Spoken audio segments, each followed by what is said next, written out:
Here it is, folks. This is the blast off. 25%. Hassan Piker versus 25 Haas quarters. Are those zinc cans behind you? Yes, they are. Doing a macro aggression. AOC stealing you bar for bar. We're losing the argument on immigration, so I need to tack right on immigration. And then, oh my God, like of course we're losing the argument on immigration because we're not making an argument on immigration. We're not highlighting how economically devastating it is to engage in mass deportations in the United States. We're not telling people 1 in 15 people in this country live in a mixed status household. 1 in 50. Did you know that? Did you know that 1 in 15 people? I didn't know that either. Lives in a mixed status household. This is. Which she's in the pocket. She's in the pocket. This is good. Policy means tearing up 1 in 15 families. That's so good. That's such a good talking point. God damn, that's a good talking point. We don't see. This is AOC at her best. Whenever it's like foreign policy or when she comes out like and she does stuff around foreign policy, sometimes it's like AOC not at her best. This is peak AOC. Speaking specifically on an issue that she knows very well, that she cares about quite a bit, and she's a fantastic communicator. Like, that's something that her team researched, okay? I know how this stuff works because I also do political communication every single day. Like, and through the process of, like, reading and constantly coming up with, like, different narrative frameworks, you start leaning on certain talking points. You parse through the data and you find certain things and you basically craft a message that is humanizing for migrants and how impactful it will be if the Republican anti-immigrant agenda actually goes through. The 1 in 15 is new information. Like, it's not new information, but like, I wasn't even aware of this. I wasn't aware that 1 out of every 15 American lives in a mixed status household, as in like one parent is undocumented. Okay. That's fantastic. It's not a fantastic fact, but I'm just saying that like, that's a statistic that is a really, really good thing to communicate to Americans. She did a fantastic job there. She's great. This is great. Kind of fumbled her Arabic messaging though. Yeah, I saw that she did it like reverse or something. She put a fucking reverse Arabic letter on there or some shit. We don't make that argument well enough. And so then we're surprised why when Republicans flood the zone, why tacking right doesn't work. Hassan silenced his critics. Hassan receiving Islamophobia and casually silencing his critic. Don't ban that guy. Yeah, I mean, dude, I hear Islamophobia every single day. It's just like, dog, there's literally like a fun little game that I think like Tectone and every fucking like WoW playing dipshit is now playing. Path of Exile playing dipshit is now playing, called like Terrorist or Twitch Streamer. And it's literally just like verbatim. It's just verbatim saying that like prominent Muslim and Arab and like I said, prominent Muslim Arab content creators are all terrorists. Here are their quotes. Like, did Osama bin Laden say this? Or did Hassan say this? And it's just like that's just, I don't know how else to describe this. Like, there is obviously no way that Twitch would ever take action against that. I don't even want them to take action against that because, like, clearly, if they were to do such a thing right now, everyone would pounce and be like, Twitch has a real anti-Semitism problem. They are not letting unrestricted Islamophobia to continue. Hassan runs this platform. But it's, like, kind of crazy. Don't listen to the idiot masses. You're always vindicated. Bro, why is Path of Exile taking strays now? No, it's because that fucking, like, 3 IQ New Zealander Quinn. Isn't he a Path of Exile player? He's doing the fucking, he's doing the same. He's doing that shit. He's like, yeah, he's a terrorist, mate. Yeah, dude, I'm a fucking terrorist. You got it. I'm sorry that I'm not the most racist person you have ever encountered in your life. So I guess I'm a bad guy. He's like, it's just like, it's ridiculous. I remember when Quinn used to just play games before he took on this asshole persona. I mean, he's always had like weird fucking politics, but most of the time these guys are at least like trying to be fucking brand friendly. So they just like shut the fuck up. Like, it's so casual remarks. You don't even know what to say. Yeah. I'll do like a long broadcast describing like the actions that America took in terms of foreign policy that contextualizes like another act of violence that you foresaw. And it's so easy to just undermine all that and being like, Well, he's a fucking terrorist, you know? All right, I guess, yeah, you got me. What do I say to that? There's not really anything you can do about it either, because it's like, there's not really anything you can do about it because Islamophobia is so permissible, is so like normalized. So people can just like get away with saying whatever the fuck they want. You know what I mean? And actually, one of the things that we're going to be talking about today is quite literally about that, which is what happened with Mehdi Hassan. You know, I'd enjoy Canute a lot more if he stuck to being apolitical. No, I'm not even talking about Canute. Oh, Canute was like, he's a terrorist. It doesn't really matter. I don't really care about that. I still like Canute. At least I respect Canute because he has put on so much size. You know what I mean? I don't have that same level of respect for people who are playing fucking Path of Exile. I'm sorry. No disrespect. Like, you know, at least Canute has done something that I like appreciate. He's a big guy. So no pushback? What do you mean? So no pushback? Bitch, what can I do? What do you mean? Like, I live in the United States of America, dog. What the fuck are you talking about? No pushback. The only thing I can do is just keep my fucking head down and do whatever the fuck I'm doing.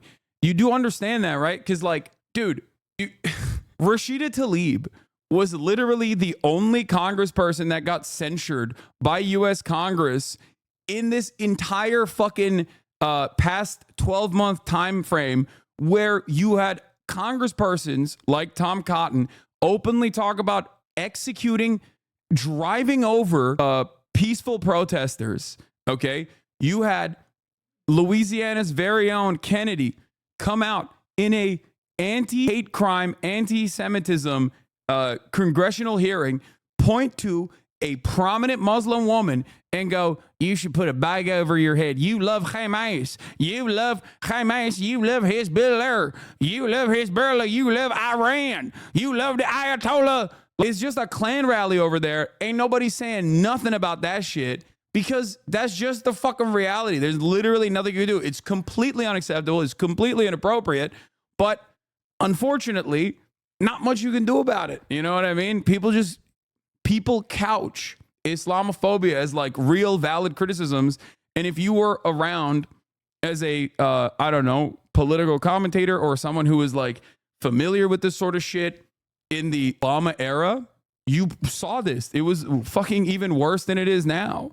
So at least there are like prominent content creators who can communicate these things, like myself and many others who could just be like, yeah, dude, this is fucking ridiculous and just move on. But there's not really anything you can do about it beyond that. Like, it was so much worse back in the day, dude. Holy shit. Anyway, kind of random question, but are you going to have a producer or tech guy during the election day stream? No. It's just like the craziest stuff about that is when you, hey, yo, Majority Report, thank you for the raid. In the process of showing the Stop Anti-Semitism montage, a clip was shown by Myron saying we need to take our country back from Jewish supremacists, and there were a lot of two base in Asman chat. They didn't get banned. The irony still visible in the VOD. That's the funniest part, is that like people literally anti-Semitism in the eyes of so many people is like so much more acceptable as long as like they are in a vague area in terms of like Israel. Okay. Especially if you say you are pro-Israel, you could just, and Asman is not pro-Israel, by the way, but I'm simply stating like a lot of these guys that make this like terrorism or terrorist or Twitch streamer type shit, like they will put real anti-Semitic or real like weirdos on there, and then they'll like slam on people like fucking Frogan or myself into that to be like, see, they're all a part of this group. And it's like, am I aligned with Myron from Fresh and Fit or Sneeko? Really? Am I? Because if you think I'm on the same side as those guys, maybe there's another thing that is tying everybody together in your eyes. You know what I mean? Maybe, I don't know. Maybe there's something else going on there that's just tying everything together. I can't seem to put my finger on it, you know? I can't seem to place what it is. A deranged divorce Italy fan called in a Majority Report Emma Sam and mass shit on him for being an antisocial weirdo. Oh, hell no. Hello, Thomas from New Jersey. Thomas from New Jersey. What's on your mind? Hey, how you doing? So I had a question to Emma about the Hassan thing. If you don't want to take it, I understand. But What Hassan thing? So Like right off the jump, that's your first problem.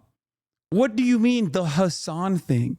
Nobody knows. Half the time, these guys are so invested in their fucking little echo chamber where they're like, well, you know the latest of the Hassan thing? And it's like, what are you saying?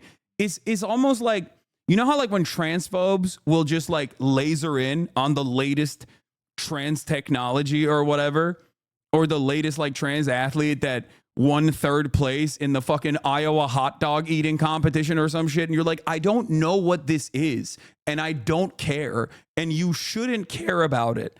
Why do you care? Like, that's a self-report, dude. Like, what do you mean the Hassan thing? Like, why are you so invested, dude? It's crazy. It doesn't make any fucking sense. Ay, ay, ay. Asmongold watching fuck Hassan videos in front of 50K people. I don't.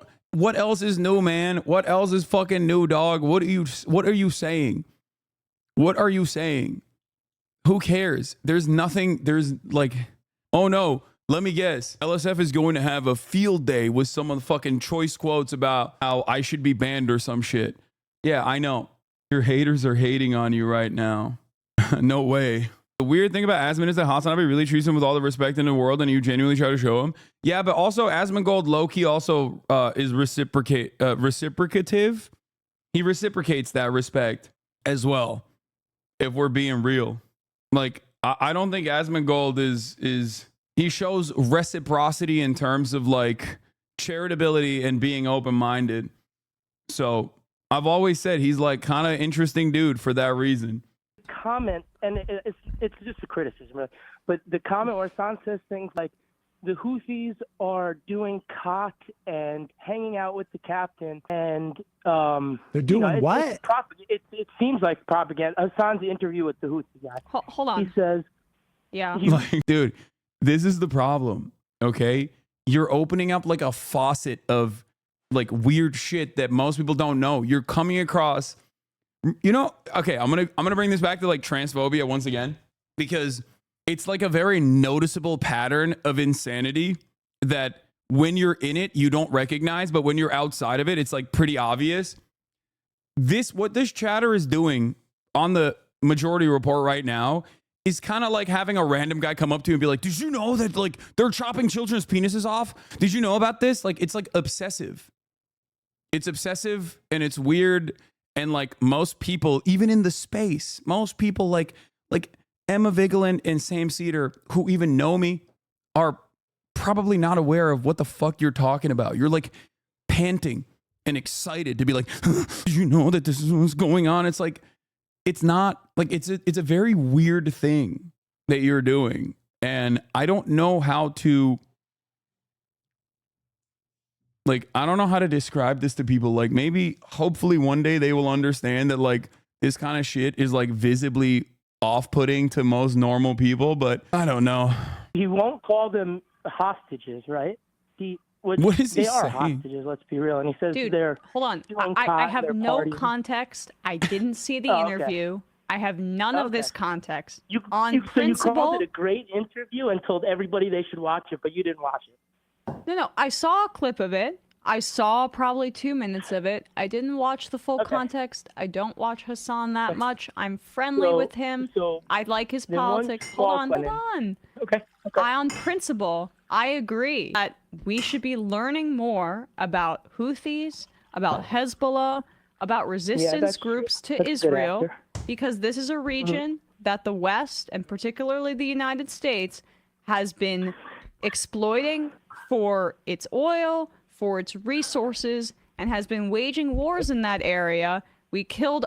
Like, I love your content and it's helped a lot in the formation of my empathy as I left my bigoted home years ago, but I am not online enough to comprehend or care about these weirdos.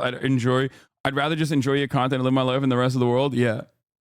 Bro's not even talking to a bus driver. He's talking to Sam Cedar, and Sam Cedar's like, what the fuck are you on about? I know.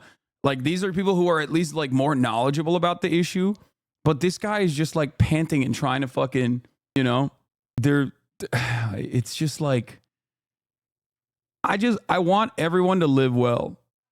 Okay. I want everyone to live well. I want everyone to be able to have health care. I want everyone to be able to have like a fucking meaningful existence on this earth. Okay. We don't have a lot of time here. And I do, like, none of my haters will ever fucking hear me when I say this, but I do genuinely want them to stop doing this. Not only because it's like obviously self-serving, because it's like fucking ridiculous to have to deal with this all day, every day, but it legitimately is better for your mental health if you stop doing stuff like this. Like, this is not a healthy fucking way to exist. Okay? It's not.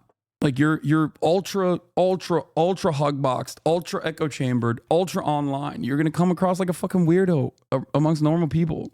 Up to 1 million people in Iraq. We are midwifing a genocide in Gaza, and so understanding where they're coming from is very important. And I think it's Western chauvinism to pick apart their ideology from the outside.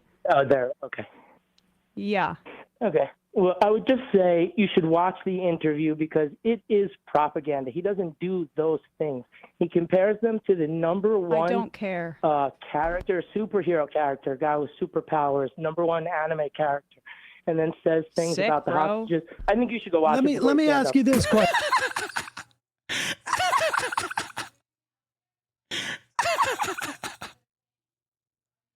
He's comparing them to a character. You don't understand. You need to do something about this now. It's like, come on, dude. Come on. Oh my God. Why did little bro think anime was a solution to a losing conversation? He's not thinking. He's just horny. Question. Let me hold on for a second. I'm curious. What do you what do you think is behind, like, let's say when like Richie Torres right now apparently is really focusing on attacking Hassan. What do you think is behind this? Like, I mean, we have hours and hours. I mean, for the first 6 months of this of Israel's assault on Gaza, for instance, I could name to you the names. I could actually identify IDF spokespeople. I can't even do that with American military spokespeople. I can't do that. Like, I mean, they were on our TV so often. So what is like, and I think you would you concede that? Yeah, that's wrong. Incredibly often, hold on, that they are not challenged by these hosts of these shows that go out to millions upon millions of people? It depends upon the show. But I mean, you wouldn't refute that. Like, I mean, we're talking hours and hours and hours and hours and hours. Maybe not all shows, but the vast majority. Okay, so I'm curious. No, I'm curious though. What do you think the obsession is of this? Because we didn't, the amount of phone calls that we got for any given interview with IDF spokespeople was rather limited. I didn't see Richie Torres or really anybody for that matter go after any type of journalists who were not questioning. I'm just curious, what do you think this blowback is? Like, because from my perspective, without really, to be totally honest, knowing. Law, the latest clip on the Reddit is about how you made Austin uncomfortable by showing him terrorist propaganda. They're saying it's another Nick situation, Lemafayal. Yeah. Austin, who is my podcast co-host, one of my closest friends on this broadcast, like on this in this entire space, who knows my entire family, who literally sits with me and does political commentary in that same broadcast for 4 hours, was uncomfortable being next to me. Like, that is the level of like, this is how it works. This is how you get other like parasocial losers to basically view a situation that is objectively the opposite, right? Like, you can psych yourself into just believing something that is so stupid. Like, that's an insane thing. If you want to understand like Reddit brain syndrome, this is a perfect demonstration of it. Of Hassan, his insistence that it doesn't matter if rape happened on October 7th is insane. Dude, I said that doesn't justify genocide. Are you moving away from the camera? Are you Austin is escaping. Like, I'm very clearly joking. He was getting up to get fucking sushi, dude. Like, that's an insane thing. This is the funniest fucking thing to clip him, to be like, yeah, dude, Austin is really scared. Nah, he's got no motion. He sucks. Like, this is a day where Austin was on camera for approximately 4 hours talking about politics, including, but not limited to, everything.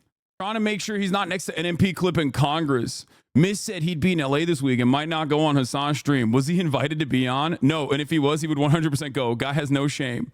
Like, also, why is this post so late? Most anti-Hassan posts are from EU Redditors. That's why they show up early in the morning in the US. Yeah. Why is it so hard for Hassan to just say, yes, the rapes happened and they're horrible and I'm sorry for minimizing them? Why is he incapable of recognizing he did anything wrong? Why would I turn around and fucking act like, excuse me, Kaya, what the hell is going on? My mom is in the background, so she's like, she's so spoiled around her. Place. And this morning, I did actually work her out. So I don't know why she is behaving this way. Clip it. Kaya is uncomfortable. Yeah, clip it and ship it, boys. They do not like that you have friends like a normie and they're alone in their basements. Anyway, the reason why I pointed to that is because it's so fucking weird that like you can try to clip something that is so the opposite of reality and people will still believe it on Reddit as long as it corresponds to their personal biases. They did this with Nick Pollum, and now they're doing it with Austin, which is even funnier than Nick Pollum. I love Nick as well. And Nick was also ironically staying at my house at the time. But it's hilarious that they're like, nah, Nick actually hates him, but he's like scared of him and his fan base. And it's the same principle behind like Austin, who is my fucking podcast co-host, okay? Co-owner of the podcast that we do together. Like, that's an insane thing. Didn't Nick ask you to teach him about stuff? Yeah. Anyway, let's continue. Too much about the principle. It's just, I find it fascinating that we have now turned that the whatever you want to call it, what is it, hasbara or hasbara or the push by Zionists now is all second or third order stuff. As the images keep rolling in, as we see people burned alive in tents, as you know, Israel a year into this, they have literally killed the people who would negotiate getting the hostages out. They have all but abandoned, and certainly I'm not speaking, this is not me, this is not conjecture, this is just from Israeli reporting, abandoned any attempts to get the hostages back. And now, like, the number one thing that I see coming out of Zionists is about an interview that Hassan did. Nobody believes it. They all watch the full stream, hey watching. They have the full context. They're just jerking off via Reddit comments. I know, but like who does this like actually change the minds of, right?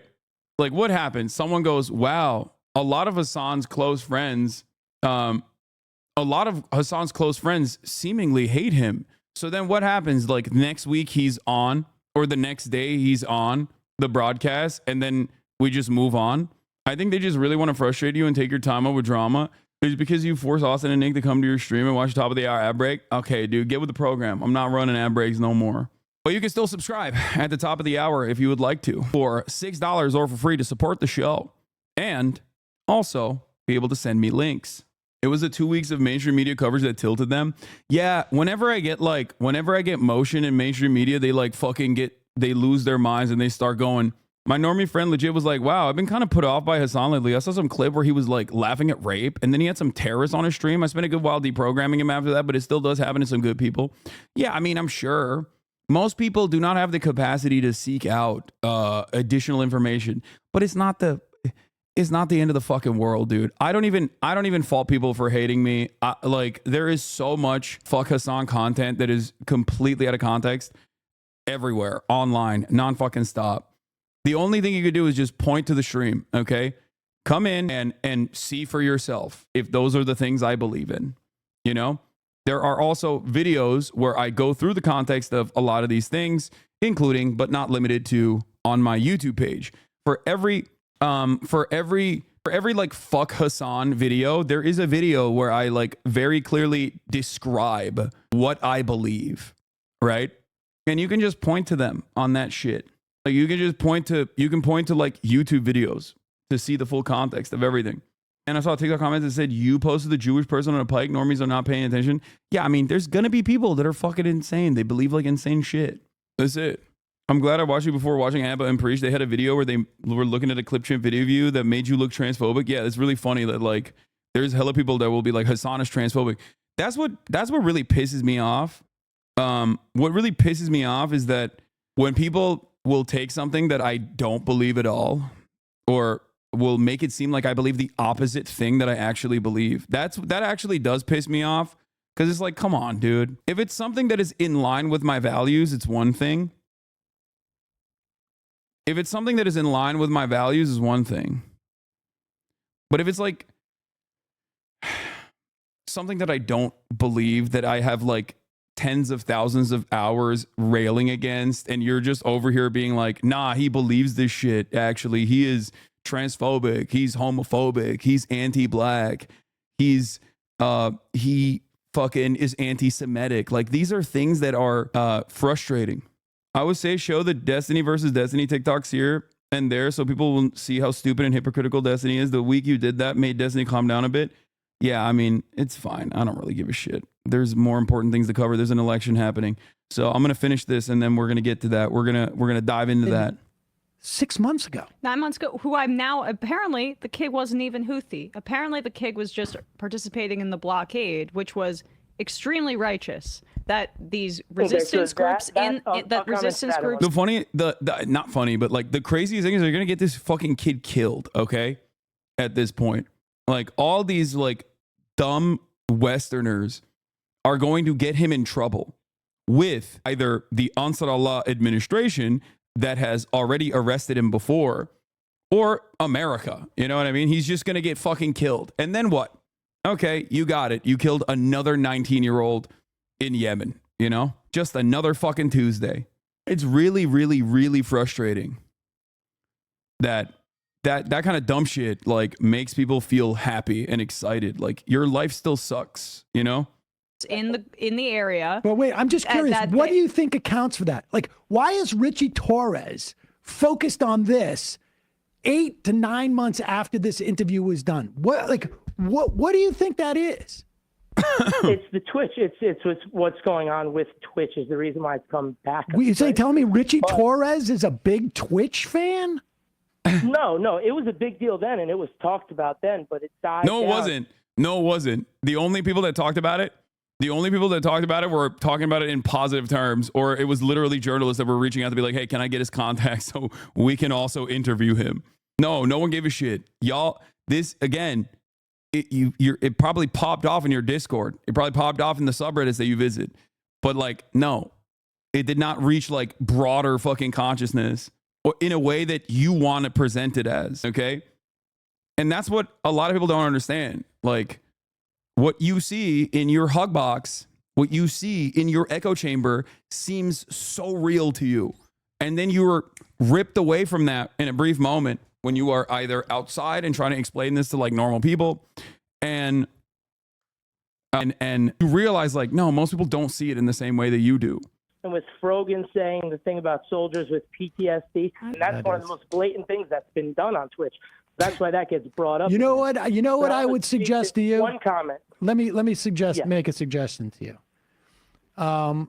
Instead of getting super involved in these in Twitch dramas, if you want drama, go and watch some of these videos and get involved in the actual dynamic. Yelling about the ethno state and how they hate brown people. Well, I mean, I think you should do. You know, I think you should. Talk to a person in real life. I would. I mean, calling people trust fund kids, and the only people who are angry about this are trust fund losers, and all the things that was said. I think you've lost the thread already. You were okay for about 10 seconds, but then you went off. Look at the first order issue. You're 100% right. There's a lot of horrible things being said.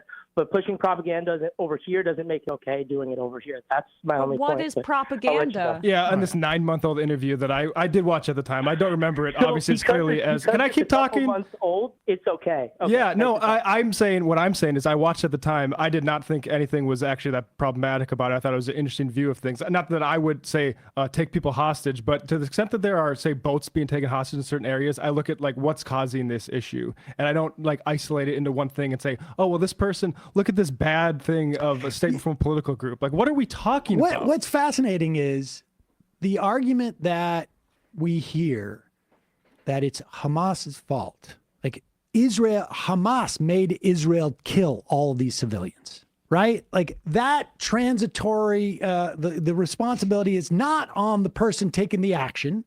It's on the person who provoked the action. But couldn't you make that same argument with the Houthis? Like if it's so transitory, like, well, look at what Israel made the Houthis do. Like there's, let's ascribe agency to everybody who's involved in there. Let's ascribe a certain amount of like implications. Yep. The Houthis definitely inhibited food that could have gone to, the people in Sudan, because that is where, some of those shipments came. And that responsibility is on them. They were the only country, I guess, if you want to say, that was responding to this slaughter of Palestinians. If you want to say that the Houthis are responsible for this, how can you in any way say the Israelis aren't responsible for the deaths of thousands upon thousands upon thousands of children? Never minding, like, in the future, never mind that the numbers are probably higher than the ones that... It's funny because if you said exactly what Sam is saying here, I have. There'd be 6 hate threads saying Hassan supports terrorism law. I have. The difference is that Sam is a media professional that has been doing this for years and years and years and deserves a lot of respect from a lot of these other like younger folks that have maybe watched him here and there. And I think it's a good thing. I think it's a good thing that they trust him. You need to understand something. I don't care if people fucking despise me, okay? As long as their heart is in the right place, as long as like they're also recognizing that Israel is doing a genocide, as long as they recognize that like that has to end. It's the same principle behind when people were like, Hassan, you bought a house, you're fucking rich, but a socialist. Son, you're rich but a socialist. Like, fuck you. How does that work? It's like, no, it's good. Remember the conversation I had with Ethan when I was getting fucking yelled at for buying a house? And one of the things I told him in one of the first ever Leftovers episodes was like, it's healthy to not like rich people. I think getting mad at me is, probably not the most appropriate venue, right? I think it's kind of silly. And only time will show how silly it is. And time has shown that it's a silly thing to fucking yell about. Okay. Having said that, however, I think it's, keep that energy. Keep that energy for wealthy and powerful people and the disdain you have for wealthy and powerful people across the board, The issue is a lot of these people are not mad about the power imbalance or the way that society is designed to churn out certain results that help the super wealthy. They just don't like that I am telling them that shit is fucked up and also have become successful in that process. And that's what's sad. That we even quote at this point. Never mind like the massive trauma that these children, half of the population there under the age of 18, are going to be subjected to over the decades. Somehow that's not the responsibility of Israel. Somehow the 70 years, 80 years now of nearly 80 years of essentially occupation, or, you want to call it, Warsaw Ghetto style blockade around Gaza, however you want to characterize it. That's all not Israel's fault. And Nicola writes in, fundamentally, Hassan was trying to humanize a 19-year-old Yemeni kid who's known genocide most of his life. He didn't elevate some monster you people are crying are lost in ideology. And that kind of sums it up, because I guess I just learned, recently that wasn't even a kid that was Houthi. He was just a Yemeni kid that was participating in resistance. I'm sorry, even if he was, the question Hassan asked, which is like, Sure. what about anti-Semitism? You agree that's bad? He's like, yes, like we agree that we don't want to get. That's the other part of the interview where I like directly asked him about like Jewish people, whether he's a Houthi or not. You know what I mean? What am I supposed to do? Fucking dunk on a, like they just want me to like debate a 19-year-old in Yemen who does not speak English, who has once again only known genocide his entire life, only known famine his entire life. Yeah, I am supposed to assume that he is lying. Confused, and that there's something to ask about the Houthis because of statements like "death to America," "death to Jews." He says it is related to the Zionism. A YouTuber I like made a fuck Sam video, so I left the comment saying he was wrong. He blew up on me, and then I criticized him for never covering Gaza. Since then, he has uploaded over a dozen videos on the topic. I thought that was kind of cool. That's amazing. That's good. That's good shit. Okay? Get these motherfuckers to talk about Gaza. That's great. You have now successfully made something positive out of like a fuck Hassan video. That's fine. That's the funniest thing when people are like, I'm pro-Palestine, actually, even though I've noticeably been quiet for the past 12 months of genocide. And the only time I'm ever going to talk about it is when I'm cynically critiquing a person who has, you know, done as much as he can to communicate what is fucking going on.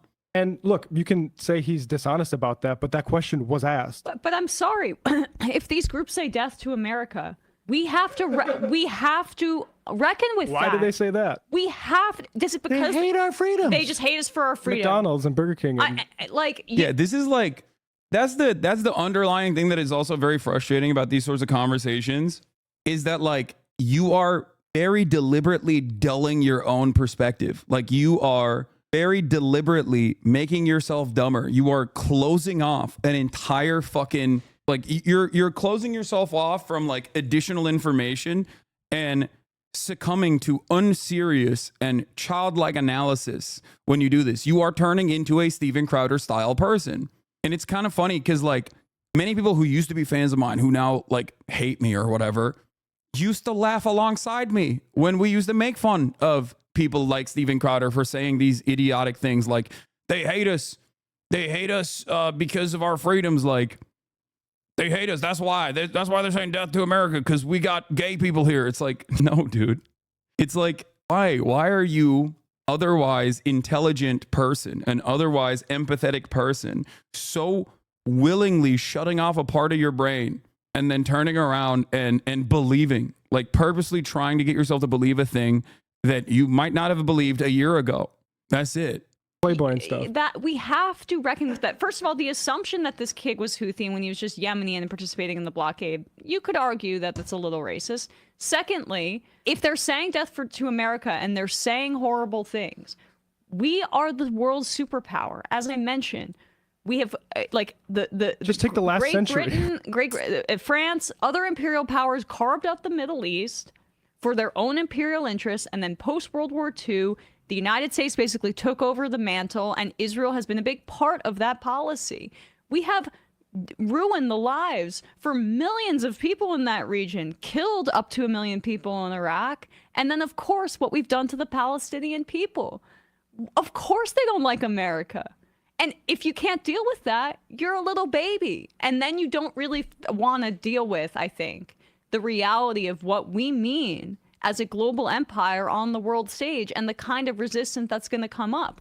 And it's not going to always be resistance groups that have our exact ideology. I wish that there were more secular. It's not always Mandela. But Barghouti is in a Israeli prison and has been there for 20 years. Where is the Palestinian Mandela? He's locked up, dude. That's why. Well, so like this helps. What this kind of framing about Muslim and Arab people in the region engenders is that flattening of the power dynamics here to make it as so they're just basically all anti-Semites and bigots and America haters, when they are actually responding in ways that they can. And some of these groups are good and some of the tactics are wrong and some of the groups are bad, some of the tactics are good, who knows, whatever.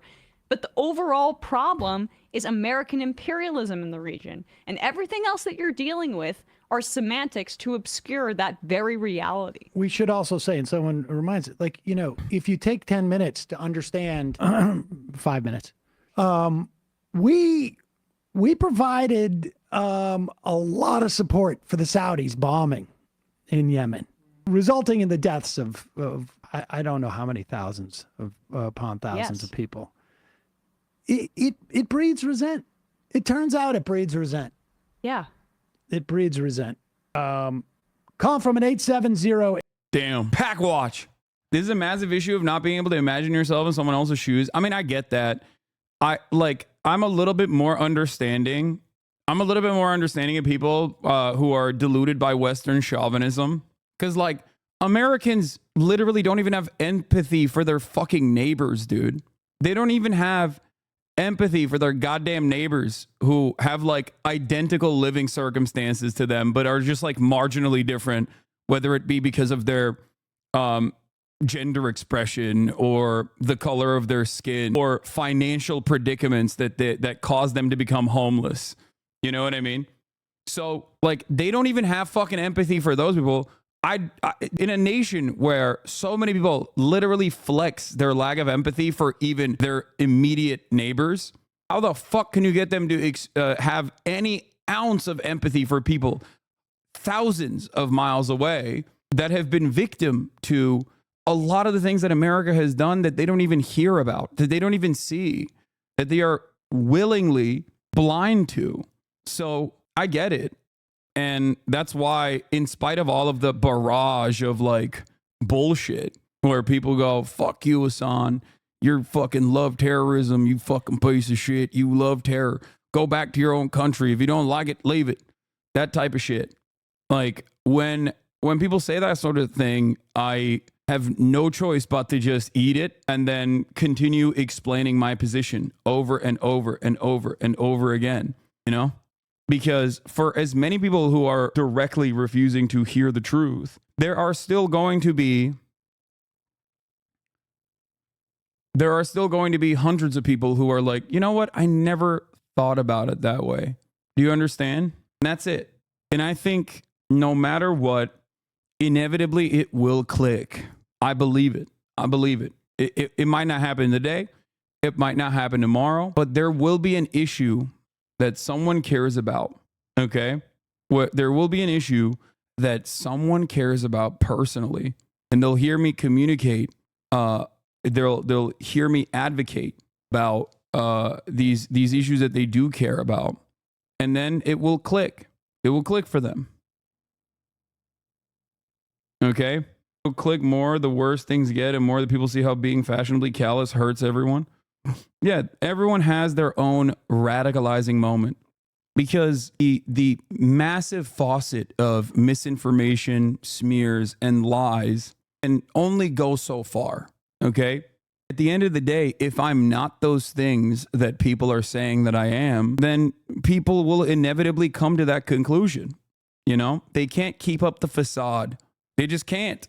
And for as many people who are like, for as many people who get swept away by this kind of nonsense. You got my MAGA mom to say she agreed with you on some things last night, and we've been fighting for like a year over everything in Gaza and politics, and you did more than I could in like 20 minutes, but still a long way to go. Good.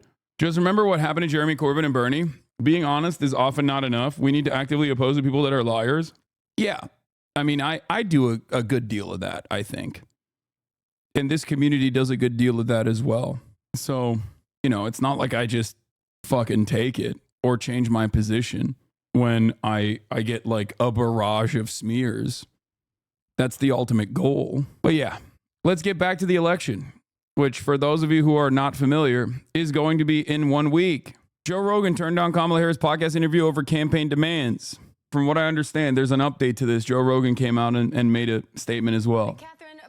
Podcaster Joe Rogan is also now tweeting after his interview with former President Trump, saying the Harris campaign offered for her to come on the podcast, but only for an hour and not in studio. Rogan writes, I strongly feel the best way to do this is in the studio in Austin. My sincere wish is just to have a nice conversation and get to know her as a human being. What do you make of that? And given the massive size of his audience, how significant would an interview with Rogan be at this stage in the race for Harris? Yeah, look, it remains to be seen how significant it would be. Of course, Trump did this interview because his campaign is trying and working to reach those younger voters that he so needs to pull over. Of course, Harris has been leading in that youth vote, that younger demographic, but Trump is also trying to pull that over, especially with white males. Rogan's audience, obviously, is tailored to that demographic, pulls in that demographic, if you will. So, sure, I think it's important on the one hand that if Harris... I think Kamala Harris going on Rogan will be good. That's my most controversial opinion. I think Kamala Harris going on Joe Rogan would be good for her because Joe Rogan is virtually incapable of doing adversarial interviews. Okay. Unless it's like some of the shit that he really, really, really, really cares about, like weed, COVID, you know, unless it's, or, you know, vaccines, weed, COVID, that sort of stuff, like he will pop off on. The better version will be Tim Walz. If Tim Walz went on Joe Rogan, Kamala landslide. Like, I'm not even kidding. Sam mentioned yesterday's show that their sponsor being boycotted because of their stance on Israel-Palestine. So they didn't have ads. To support TMR, join $10 a month. Join MajorityReport.com. Patreon for $5. Patreon.com/MajorityReport. Yeah, same principle holds here as well, baby. Subscribe to Majority Report. Subscribe to the Hasanabi Report. Use your Twitch Primes. Oh, damn. Petard and friends.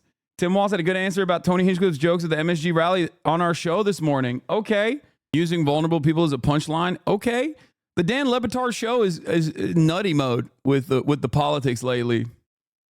Just great takes all around. Sentence. I don't know, because you were playing Madden on Twitch with AOC, how much of what you saw at Madison Square Garden this weekend. Surely you've read about it, though. So what are your thoughts of how racist all of that felt? Well, that's another thing that Senator Vance once said. He said the thing that voters don't really like about Donald Trump is the racist part. That was him. I did not say that. Look, this is dangerous stuff. It started long ago, but the Springfield stuff of denigrating, Haitian folks who are here legally just trying to get by. This dehumanizing piece of it is what's really, this is the oldest playbook in the world. And I think for us, the contrast couldn't be greater. We're talking about unity. We're talking about bringing people together. We're talking about a to-do list for the American public rather than kind of an enemies list and putting people on there who we don't like. And very troubling. And I feel, my job as governor is to protect the citizens and do all we can. And I'm hearing from folks, the Hispanic community is nervous and in some cases scared. So I didn't watch it personally. AOC showed me that in real time. I didn't know who this guy was, this comedian or whatever, but, saying that we don't have a sense of humor, using vulnerable people as a punchline for your jokes is really weak. That is not humor. And I have to say this, be a man. The guy's delivery was terrible. It was just mean spirited. That wasn't a joke. That was a dog whistle. Well, not even a dog whistle. It was a scream. Be man. What kind of man shits on those who are weaker than them? What kind of man shits on those who are less fortunate than them? Okay? I don't like that. I don't like that at all. Bullshit. Anyway, let's get back to Joe Rogan. Were to sit for an interview, of course, she would be targeting that same demographic. And that's why I don't believe in dark humor.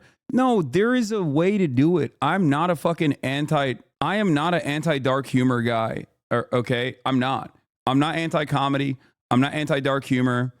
I make edgy jokes all the fucking time. Okay? There's a way to do it. I make jokes about trans people. I make jokes about gay people. I make jokes about every single fucking group of marginalized individuals. Okay? The difference, however, is how I make those jokes. If it comes from a place of understanding, the plight of the communities that you are speaking about, okay, that is a little different. That is what is different here. Just simply making like a watermelon joke about a black person, like that's bullshit. You're just straight up just doing bottom of the barrel nonsense. You're doing that because you don't have anything in the tank. You're doing that because you don't want to understand. It's pathetic. You do that because you're a hack. That's it. Nothing worse than that, I think, in the realm of comedy. Nothing worse than that. Give it up, Hassan. We all know you're a woke list of socialist, liberal, communists, and that's why people like you hate edgy comedy. That's why you're friends with the creators of Cumtown. Yeah. That the former president did. At the same time, I'm not sure at the end of the day how much it would really matter, though he does have a big audience and a large reach. So it could potentially. No, if a joke is coming from a person in the marginalized community, it's okay. Otherwise, you're punching down. No, you're wrong about that.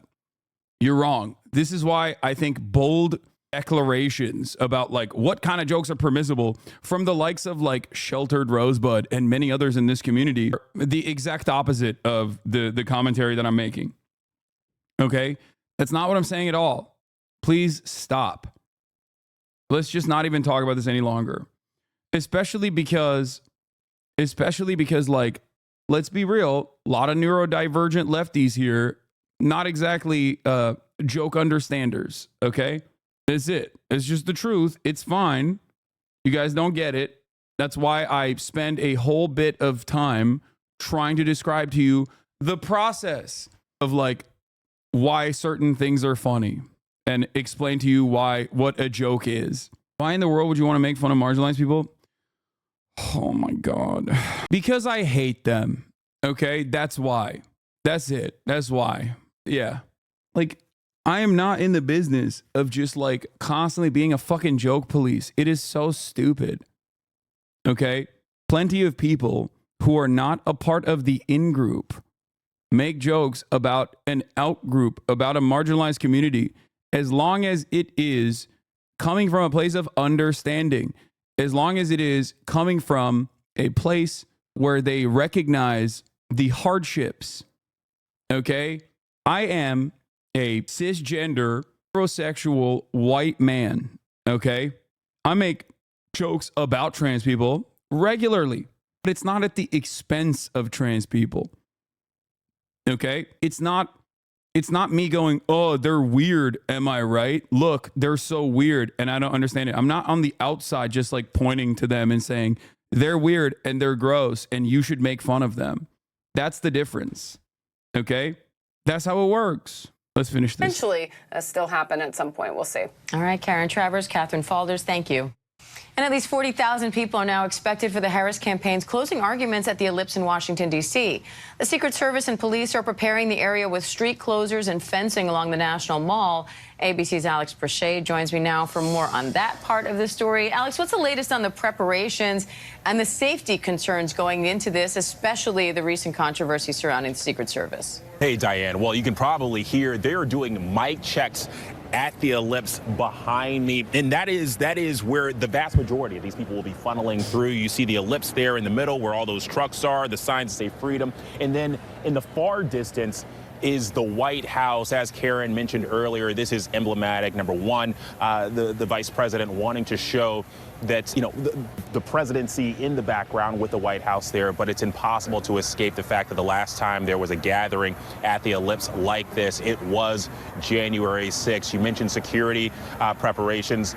So we just wrapped up rush hour here in D.C. They're going to be shutting down this stretch of Constitution and many of the surrounding streets. You see this fencing that lines the White House grounds.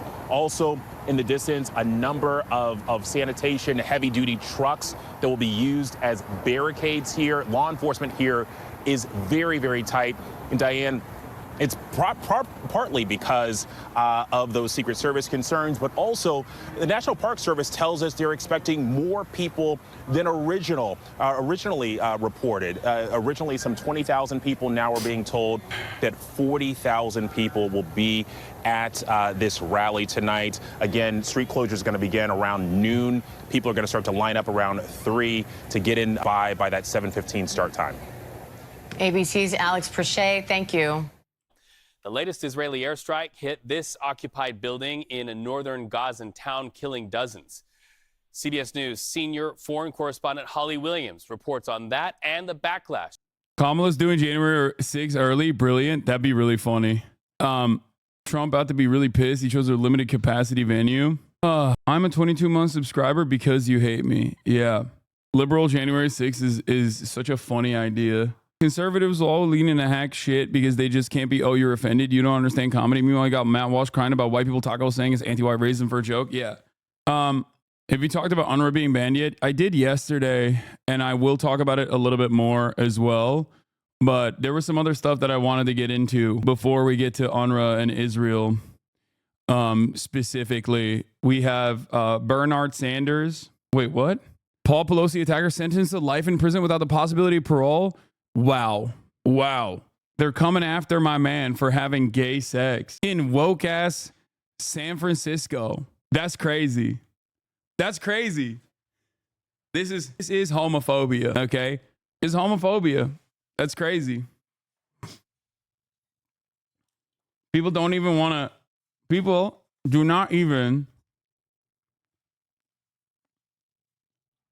to be understanding of just two guys in love, you know? Having a little lover's quarrel. Remember when Elon Musk very seriously posted like some AI written article being like, well, we should look into the fact that Paul Pelosi is a gay lover with this guy.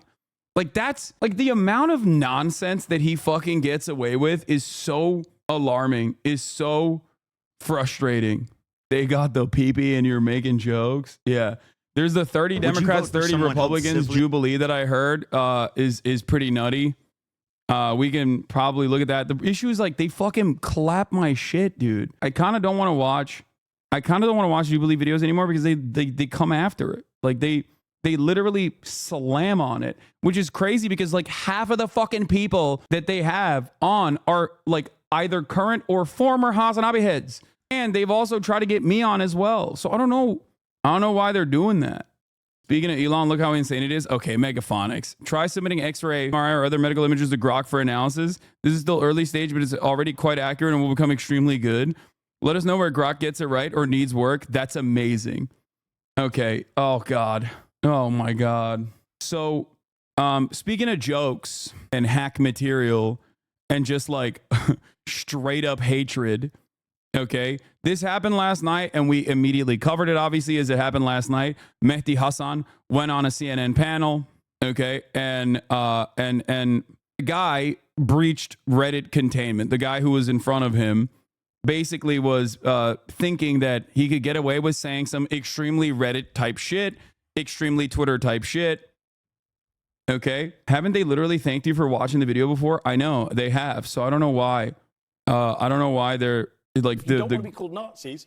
The other, like, there's this group that they're using to copy strike people, and they keep coming after me, so I don't know why. It's very annoying. Yeah, I said this is what happens when you think real life is like Reddit and Twitter. DM me the details so I can verify, because there's a database for strikes and shit. It's a LDS, a group called LDS. Don't update the app, Hassan. Make sure it's a real one, I bet. I don't think it's Mormons. I just think that their group is called LDS. They keep claiming my fucking videos, dude. It's annoying, but I don't know. So this guy's a former Proud Boy orbiter who used to go on Gavin McInnes' show regularly under his real name. Someone told me that guy who was shitting on Mehdi Hassan also wrote for Richard Spencer or something. I don't know how true that is, but I would like to investigate it a little bit further. But point is, Mehdi Hassan is on a panel talking about fucking racism from the Trump Nazi rally, okay? And look at how the conversation falls apart so quickly. If you don't want to be called Nazis, stop doing it. You've been called an anti-Semite. People no, by me. I never called you an anti-Semite. Okay. I mean, I'm not sitting here saying I'm a supporter of the Palestinians, so I'm used to it. Yeah, I hope your beeper doesn't go off. I'm a supporter of the Palestinians, so I'm used to it. Well, I hope your beeper doesn't go off. Now, that is probably one of the most commonplace fucking things I've heard since Israel did its terror attack on Lebanese soil that many people celebrated, like, openly. Okay? So many motherfuckers celebrated that shit. And it was very frustrating. It was very, very, very frustrating. Okay? But look at this. Look at why this is considered permissible. You should not. No, did you just say I should be killed? No, I did not say that. No, I did not say that. Hold on. Did your guest just say I should be killed on live TV? I said I hope Guys, you don't. let me just stop. You said you hope my beeper doesn't go. Because you said I'm a big supporter of the Palestinians. Hamas? Guys, let me I said stop. Palestinians. Are you?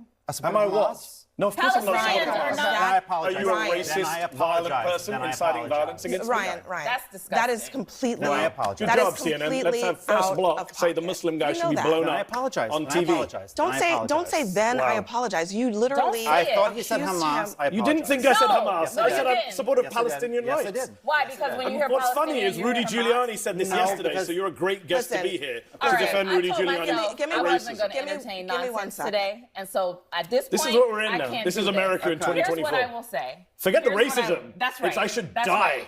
I didn't say that. You You should said, die. what does beeper mean? Don't give me your I faint did not say ignorance. you should Guys, die. Why did you say guys, with my give me- beeper give me go? a- What did you mean? What did you mean by the beeper? So what did you mean? What did you mean by the beeper? No, No, you didn't. You said, I hope your beeper doesn't go off. Ryan, stop talking. At least have the guts to support your racist comment. Hang on. I'm so sorry. Let her bring it back. This is why yesterday's rally was disgusting. Don't call us Nazis, but I'm going to outrageous. threaten the brown guy as a This is terrorist why. and kill him. Because I didn't ever say Donald Trump was Hitler. But do you know who stood on a stage yesterday and said, I want to come to the Nazi rally? I don't have to make up words and call you something. You're saying it for yourself. And what you just said Kamala right Harris here, is a pimp. apologize. Now, there's something going on here that you have to understand. He is a Republican. He is like a Republican guy doing this. So now liberals will say, wow, like this is unacceptable.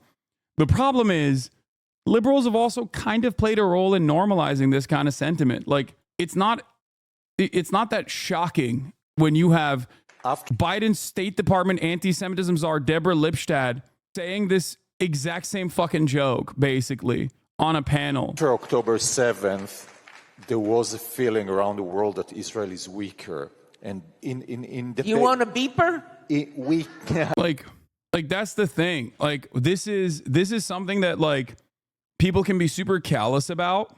This is something that people can like very openly be super callous about. And there are many other instances where directly on CNN, people have done this sort of shit. And you know, I think it's like Reddit and Twitter breaching containment for sure. But beyond that, it's good that there is like at least some level of pushback. Okay. Is that a slur? I've never heard that word before. What do you mean, beeper? No, it's not a slur. It's just basically saying like you will be extrajudiciously assassinated by the state of Israel. That's what you're saying. When you make that joke, when you say like, oh, wow, your beeper is running, which many people did about fucking Rashida Tlaib as well. And every single person that's like openly pro-Palestinian, especially if they're of a Muslim background or if they're from the area, if they're Arab, like people just go crazy with that. Every single Arab and Muslim content creator that is pro-Palestine has received those jokes a million times over. I don't know how many people we have banned in the aftermath of Israel exploding 2,000 fucking pagers, killing a bunch of like first responders, killing a 9-year-old girl, and many others. Like it's so incredibly commonplace. It's just, that's it. And that's the reason why I think this person is like very, that's the reason why this person is like very cool, calm, and collected. And dare I say shocked when people call him out, when he realizes, oh, this is hostile. Look, You should not. No, Did you just say I should be killed? No, I did not. yeah, look at his face. Like, look at his face when he realizes, like the moment that he realizes like, uh-oh, like he's having a little panic moment.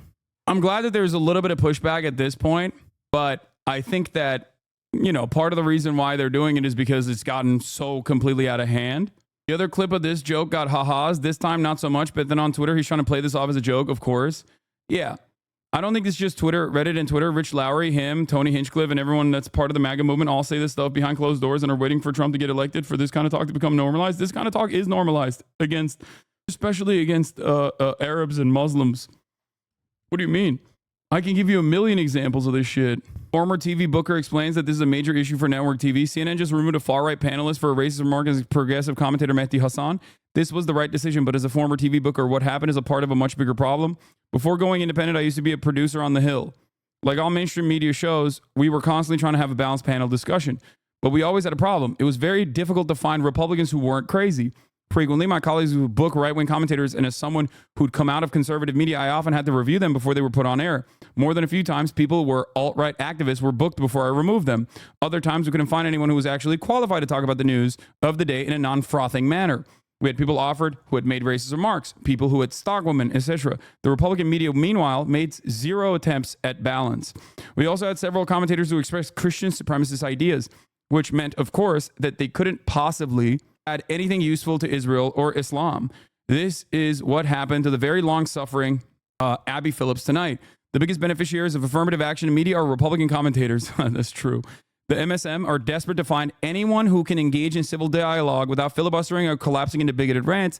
This is why you often see the same Republicans everywhere. Republican elites have a huge quality problem on their side, but they don't care to do anything about it. That's because they realize that engaging in informational hygiene would shrink their very unstable coalition. They've chosen extremism and never get called on it. And it's true. Okay? And especially when it comes to like Israel stuff, especially when it comes to Israel-Palestine related shit, liberals say the same exact unhinged things as well. Look at Bill Maher. Bill Maher says stuff like this on a regular fucking basis. Congresspersons make these same jokes. Like, look at this. This is a representative. Now that's a Republican. Okay? That's a Republican.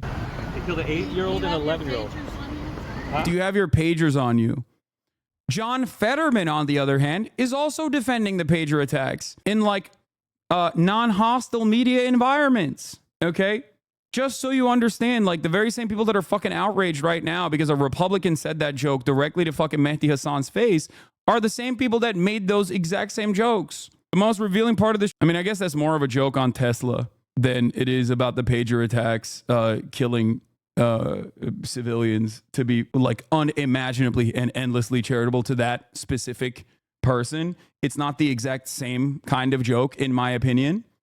But yeah, that interview Fetterman gave was crazy because he was called lying twice in less than a minute. Yeah, do you guys have the Fetterman interview as well, where he like justifies the death of a 9-year-old, which is insane?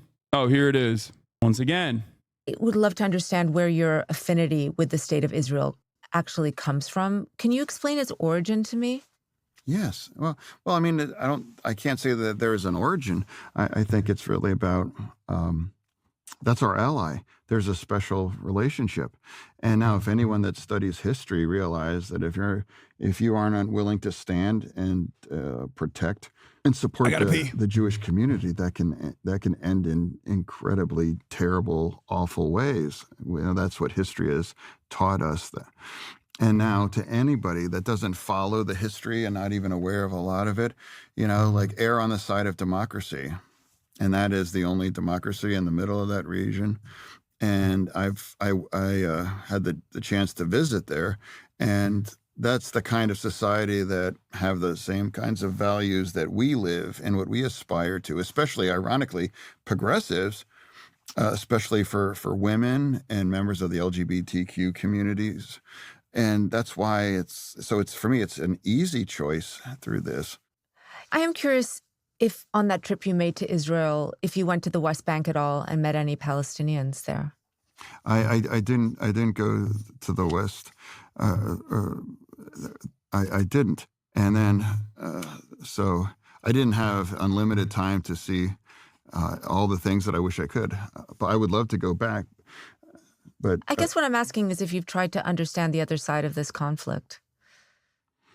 Well, I've talked to a lot of people. I would visit and I would discuss members of the Arab and Muslim from Pennsylvania. I would have open dialogue. I entertain that. I would be happy to really understand the other side. And I've been unable to, other than it's like, hey, if we can just stop fighting and attacking Israel, that's going to make the quality of life for anyone in that region to start to get better. As you mentioned, you visited Israel for the first time in June. You met with Israel's Prime Minister, Benjamin Netanyahu, who thanked you for your courage in your support of Israel. How do you see his leadership during this conflict? Yeah, I thought it was really curious that Democrats felt like they needed to politically to criticize Israel, but that would be difficult. So they found that, well, we're going to just focus on Netanyahu.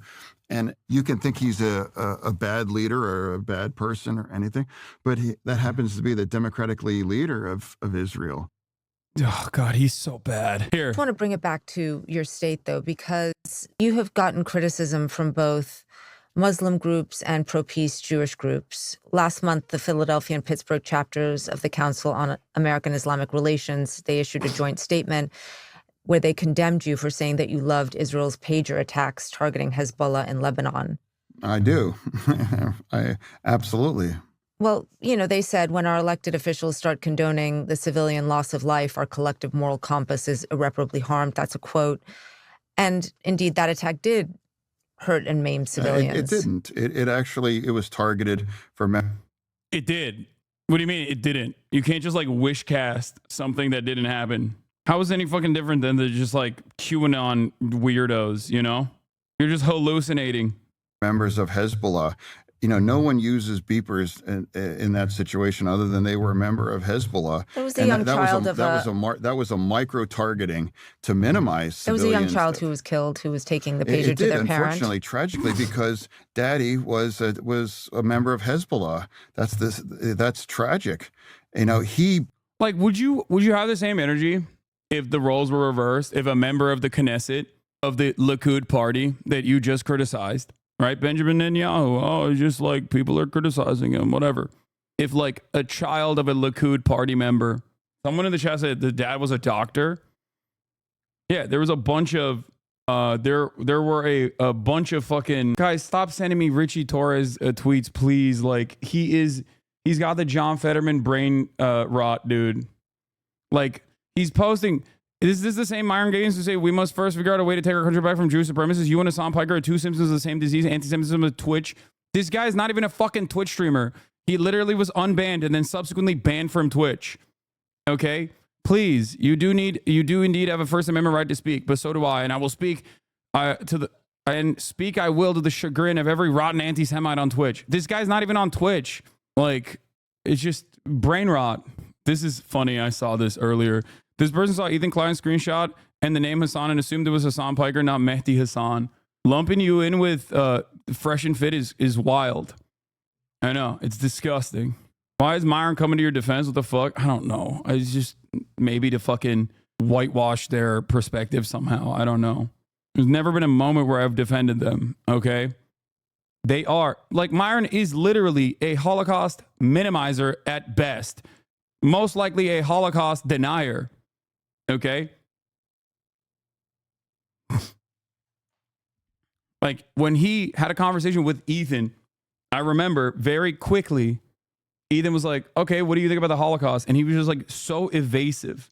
He's nice enough to support your right to speak your mind law. Guys, stop. It's fucking cynical, okay? It's completely cynical. He's backing you, though. A lot of you are so fucking stupid. A lot of you are so fucking stupid, dude. You are literally operating with minus 10 IQ, okay? You just genuinely don't understand. No, I am permitting them. What do you mean? I don't want fucking support from Nazis and Holocaust deniers, you dumb fuck. The fuck is wrong with you? That is not a very good argument. No, it is a good argument. And if you fucking support Holocaust deniers and Nazis and the like, because they said, oh, well, I respect people's First Amendment rights, in the process of trying to normalize their fucking perspective, you are a dumb fuck, okay? You are dumb as fuck. You are so easily duped. Holy shit. God damn. There's never been a fucking singular moment where I've ever allowed that kind of sentiment to be expressed in this fucking, in this community. Okay? They're too focused on drama to realize that what they're doing. Yeah. These people have to be baiting at this point. There's no way you can be this brain dead. No, I think I think that they are that brain dead. I think there are, there's going to be a lot of stupid people in this fucking community too, everywhere. What's next, dude? Oh, Nicholas Fuentes defended my right to free speech. Oh, okay. Sure. Like, what do you mean? Fuck those guys. Brought that danger and evil into their home. And that's what's like, a lot of people I think don't understand. Okay. The way I look at this, okay, a lot of people who are pro-Israel are fascist of a different variety. There is no difference in terms of like ethnic superiority arguments that Nazis have made, that neo-Nazis have made, that fascists still make to this day, versus people who believe in the demographic concerns of Israel maintaining a Jewish ethnic majority. Okay? It's a handshake. One side, it's a handshake where both sides are unironically making anti-Semitic arguments. The idea that like all Jews have to 100% singularly defend Israel. It's ridiculous. That's what tragically resulted in that poor child's death, and that's what's so terrible. She paid the price because her father was a terrorist for Hezbollah. And I grieve for the death of Palestinian children and other innocents there. I don't assign any more value to their lives. I mean, yeah, you do. This is my own children's lives. And that's why we have to destroy Hamas, and we have to develop a new way forward where people can live in peace, so that this kinds of death and misery, it has to stop. But it's not being driven by Israel. It's driven by Hamas and Iran and that kinds of commitment to destroy the state of Israel. And now you have idiots in this nation, talking about and chanting about from the river to the sea. And they try to pretend that doesn't exactly what that means. And that is Israel is in the middle of the sea and that river. And that has to be wiped free. And that's at least own your anti-Semitism. Shut the fuck up. Anyway, you guys understand that like there are permission structures for genuinely Islamophobic sentiment being expressed here. And that is part of the reason why the fucking Richard Spencer writer guy thought that he would be able to spew that nonsense comfortably on CNN, especially when CNN has done this. CNN pundit calls Democratic Representative Ilhan Omar a public relations agent for Hamas with no pushback. Today? No, she's a Democrat. They're going to vote for Biden. I'm not surprised about that. I am surprised that in the year of our Lord, 2024, there is a public relations agent for Hamas sitting in the United States Congress. No. He didn't get fired. He's still one of the most prominent Republican voices on CNN. Okay? So understand that.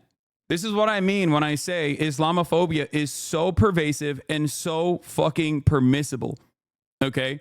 It's just like the most normalized form of bigotry, where like in the United States of America, a white supremacist country built on those fundamentals, built on chattel slavery, indigenous ethnic cleansing, Americans have improved their ways in which they do anti-black white supremacist sentiment. Okay? So much so that even if someone is like a die-in-the-wool racist, there are certain things that they hear where they're like, oh, that's a bridge too far for me. Wouldn't go that far. You know, you could have a guy with like the identical politics of a fucking Klansman who will still turn around and go, oh, saying the N-word with a hard R, well, that's a little bit much. Whereas Islamophobia and its social conditioning and it's like the propagandizing of Islamophobia is relatively new. It's a relatively new target. It's relatively new in comparison to like the inception of the American state revolving around anti-black white supremacy. So there is no masquerading. You can be like, no, these guys are all jihadis. They're all terrorists. They're all terrorists that need to be killed. That type of shit is not only pervasive, but totally accepted. This is a fact all over the Western world. Yes. Will this sort of sentiment be normalized even if Kamala wins? Yes. Kamala Harris will come out with a statement, just like Barack Obama did every now and then, about like how Islamophobia is really scary and people shouldn't do it. And then everyone will turn around and be like, she loves Muslims. She's a jihadi herself. It already is. Kamala Harris is currently the vice president. Joe Biden is currently the president. It's currently pervasive. it's currently accepted. Anyway, the mainstream media needs to stop platforming dishonest and bigoted Republicans. America needs to hear what the far right thinks, but we don't need to hear their bigotry and trolling. Reporters can present these views and their significance. We don't need these bigots. Until CNN and other outlets return to the regular standards, they're going to keep having their right-wing commentators engage in self-destructive acts. Remember the imploding of Jeffrey Lord, Ed Martin, and Corey Lewandowski? These people keep horribly tarnishing the CNN brand. The hard reality is that Republicans are so far from center that they cannot engage in civil debate. The viewers would be better served by ending the right-wing food fights. We also don't need fictitious Republicans who lie constantly either, like Ronna McDaniel. CNN's Republican chief executives clearly are behind these recent Republican affirmative action hires. They suppose that having more right-wing droogs on air will get Republicans to flip away from Fox, but this will never work. For every Fox bot tuning in, they lose 2 disgusted viewers. And just closing on the root of Ryan Jerdusky, he is a full-on racist and radical Christian supremacist who was written for racist activist Richard Spencer, a fucking Nazi, an out-and-about Nazi. He has been running on operation to block black and LGBT authors from school curricula. He should have never been on CNN. Richard Spencer confirms that this guy literally wrote for him more than a decade ago, but wrote for him nonetheless.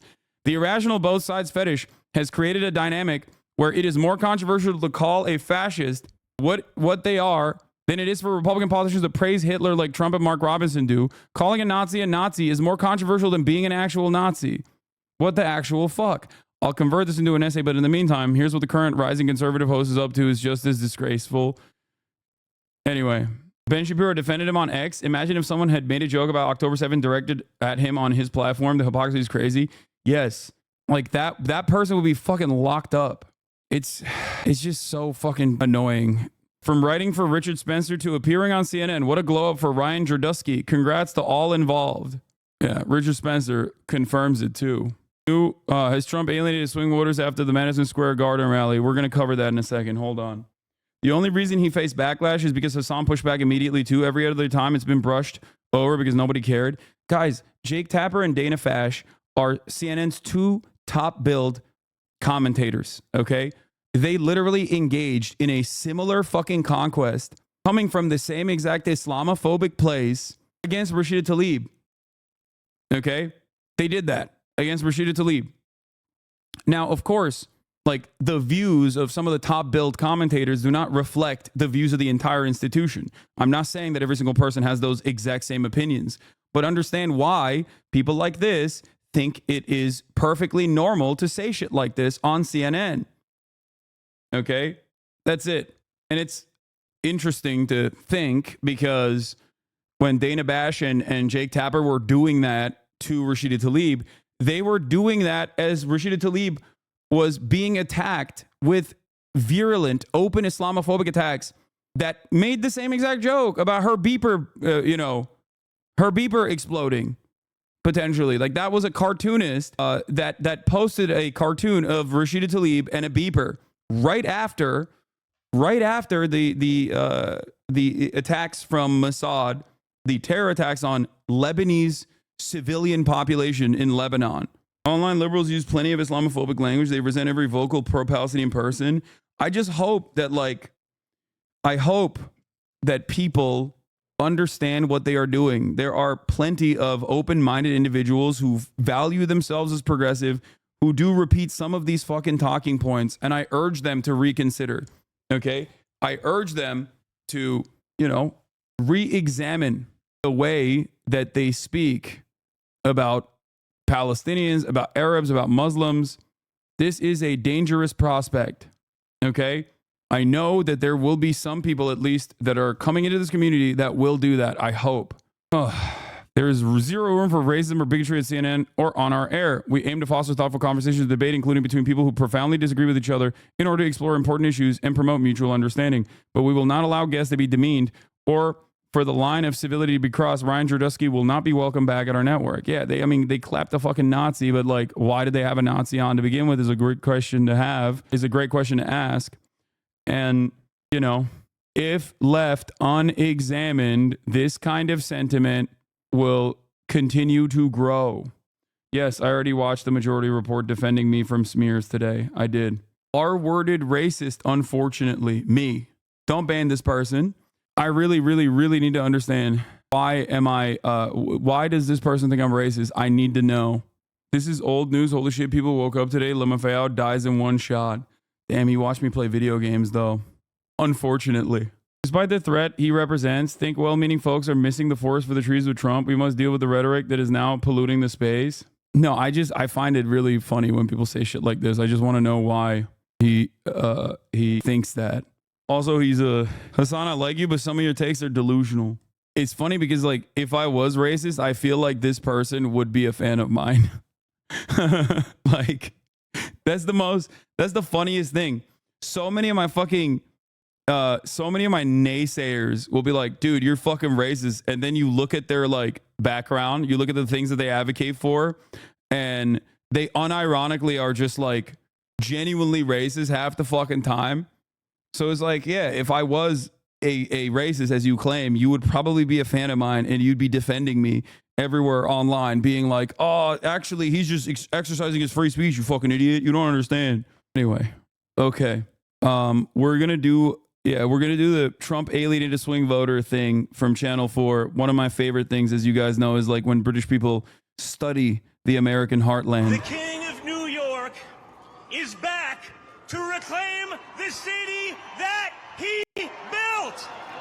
Donald Trump didn't, of course, build New York City, but in the self-described world's most famous arena of Madison Square Garden, that's certainly the tale he wanted to tell. That he was back in his righteous home. Only That's what the guy painted? The pizza boxes guy? That's awesome. this time he brought the MAGA circus with him. But if the aim was to endear himself to his native New Yorkers, the opening act sure didn't get the memo. Like, I don't know if you guys know this, but there's literally a floating island of garbage in the middle of the ocean right now. Yeah. I think it's called Puerto Rico. Puerto Rico is in fact an American territory, which makes them, by the way, a critical American voting bloc. Racist slur number one. There are more Puerto Ricans. First of all, okay, couple facts. Puerto Rico, American territory. If you're Puerto Rican and living in Puerto Rico, you can't vote. However, if you are Puerto Rican living on mainland United States of America, as there are, by the way, more Puerto Ricans living in the continental United States than there are in Puerto Rico, just so you guys understand, you can vote. Okay? Just so we're clear. Okay?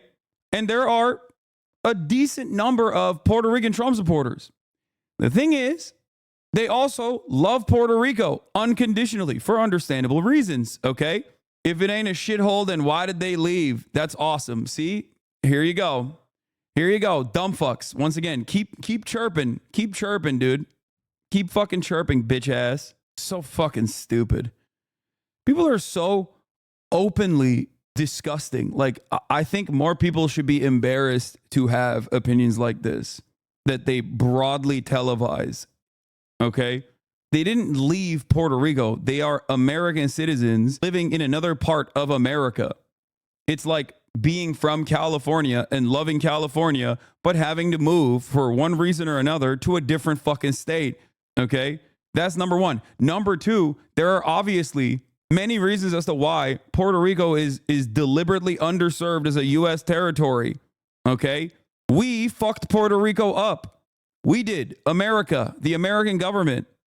Okay? What a fucking stupid question. Oh, why did they leave Puerto Rico instead of staying on the fucking island? And it's like, I wonder why, dude. I wonder why. Well, one immediate reason is because Puerto Ricans are treated as second-class fucking citizens. That's number one.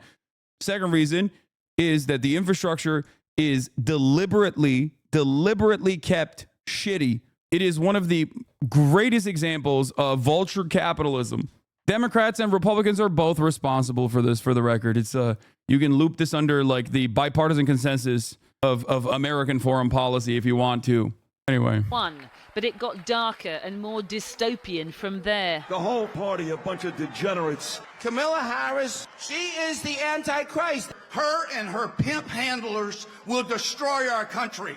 We need to slaughter this other people. Then came the main act himself. They almost managed a kiss. But did Trump manage to rise above the X-rated sideshow? As the New Yorkers like to say, forget about it. Kamala, you're A British person trying to do a forget about it joke is insane. Don't do that. That's like a hate crime, I think. That's unacceptable. Okay? Unacceptable. Fired. Get out. Get out. You're fired. Camila. The aim was to paint this. I do think it's funny how these guys exercise so many creative liberties whenever they want to try and figure out a way of saying Kamala Harris's name wrong. Like, they use all their creative juices on that, okay? They're tapped out by the time it comes to, like, being creative or anything else. This is the pinnacle of Trump's comeback. But critics drew a very different parallel with a Nazi rally that was held in this very venue in 1939. Only this was the here and now. November 5th, 2024, 9 days from now, will be Liberation Day in America. It's going to be Liberation Day. On day one, I will launch the largest deportation program in American history. Going to get the criminals out. Going to kick them the hell out of our country as fast as possible. Outside. Why do you think the Puerto Rico thing is getting more attention than some of the more unhinged statements? Because Puerto Ricans are American citizens and they love Puerto Rico, regardless of what their fucking political allegiances are. Okay? And they vote. You can say whatever the fuck you want about undocumented immigrants, but because they have no political power, because they are hyper marginalized, but they don't have any kind of fucking motion in terms of voting because they can't vote, it doesn't matter. You can get away with all the other unhinged shit. You can literally say whatever the fuck you want. You can lie and say Haitians are eating cats and dogs, which Donald Trump also did.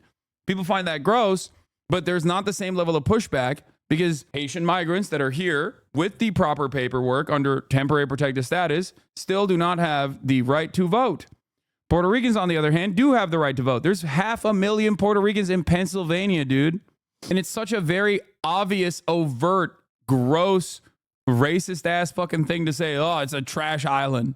There are, once again, and I'm going to repeat this, there are, once again, more Puerto Ricans living in mainland United States of America, Alaska, Hawaii, than there are in Puerto Rico, the island, okay?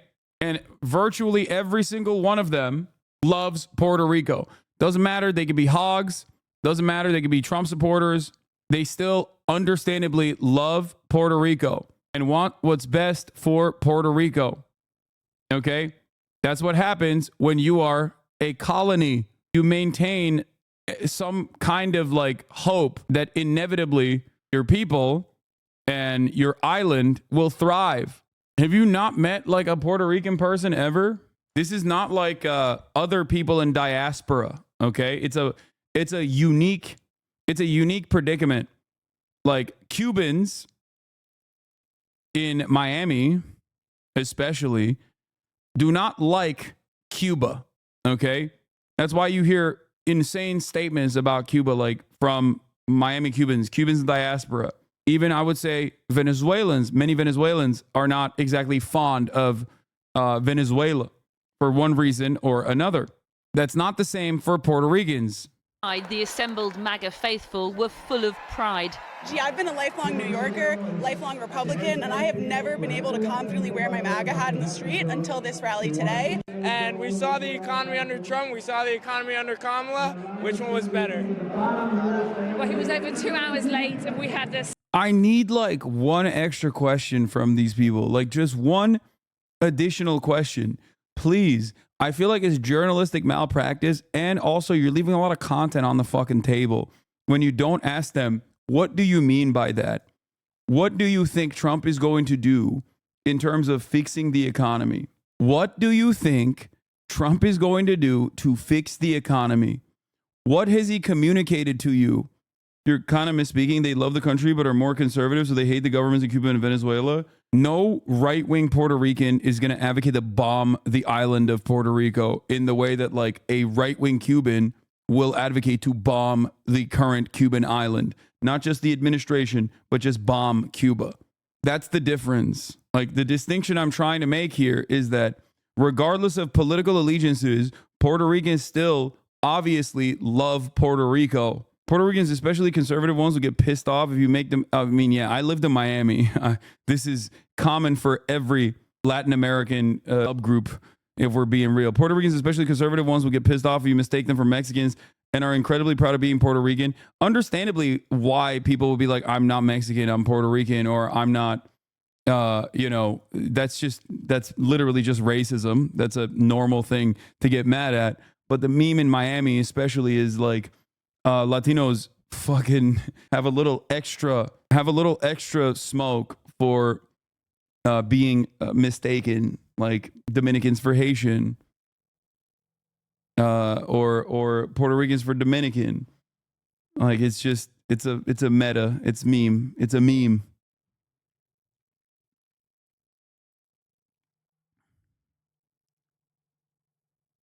Point is,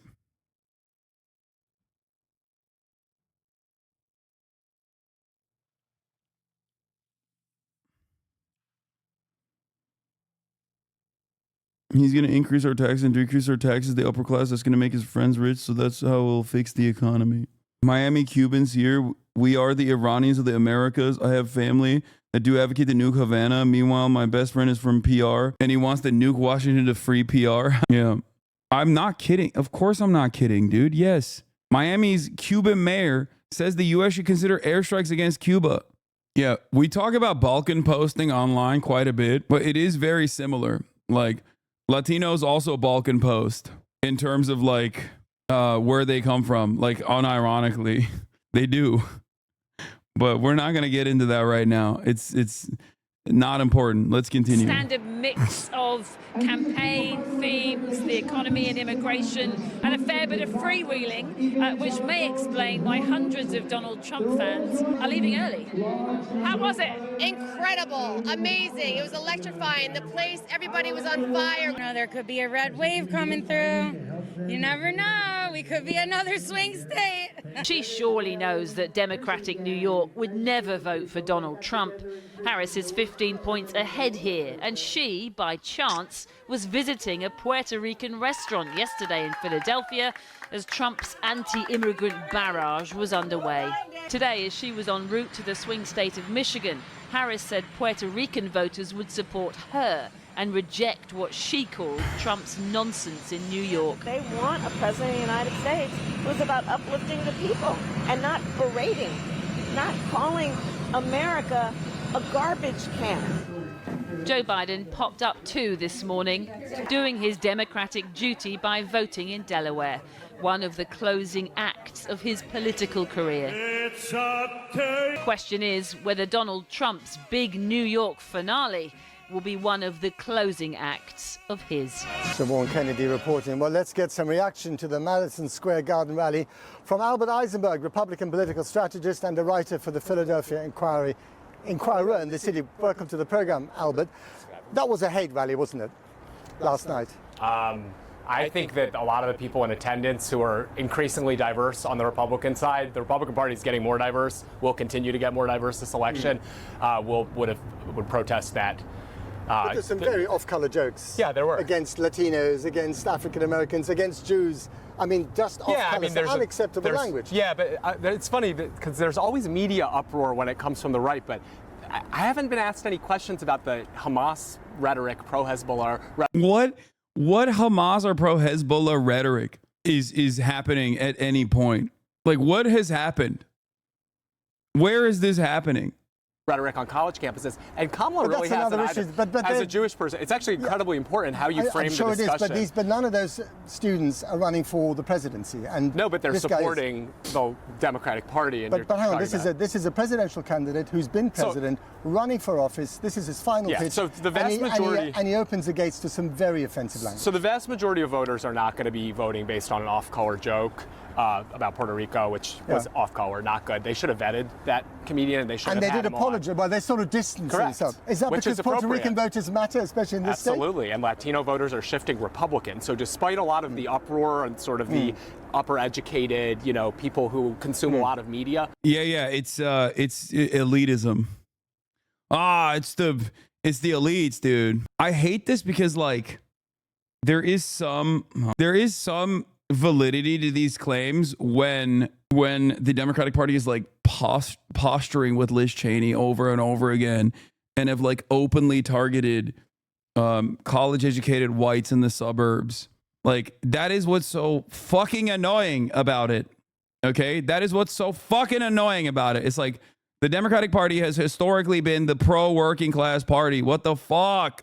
I hate that they're just like completely dropping. Like, they're completely dropping the ball on this shit. Crazy it took this long to see Trump as the fascist he is. I don't think you're talking to me, right? Because there's never been a moment where I haven't said that. Oh, you're talking about like Puerto Rican voters potentially? GeoGuessr Israel guy just dropped a great one on Puerto Rico. Ocasio, thanks for the 10 gifted. Lush vegetation, fertile soil. Oh man, this infrastructure needs some help. Maybe we're over here in Haiti. What? Why is there crumbling infrastructure in a U.S. territory? In October 1898, the United States seized control over Puerto Rico and began using the island as a testing ground for chemical weapons and forced sterilization campaigns. During World War II, the United States wanted to test chemical weapons on human subjects to ensure their efficacy across races. So they conducted racial tests. That's, by the way, that's such an incredibly racist thing to do on both ends. Like, on the one hand, you're obviously like treating different races as like less than human by subjecting them to chemical weapons testing.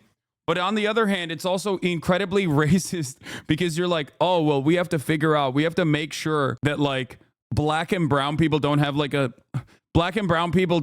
special way of you know, not being killed by our chemical weapons in a way that like white people will be killed.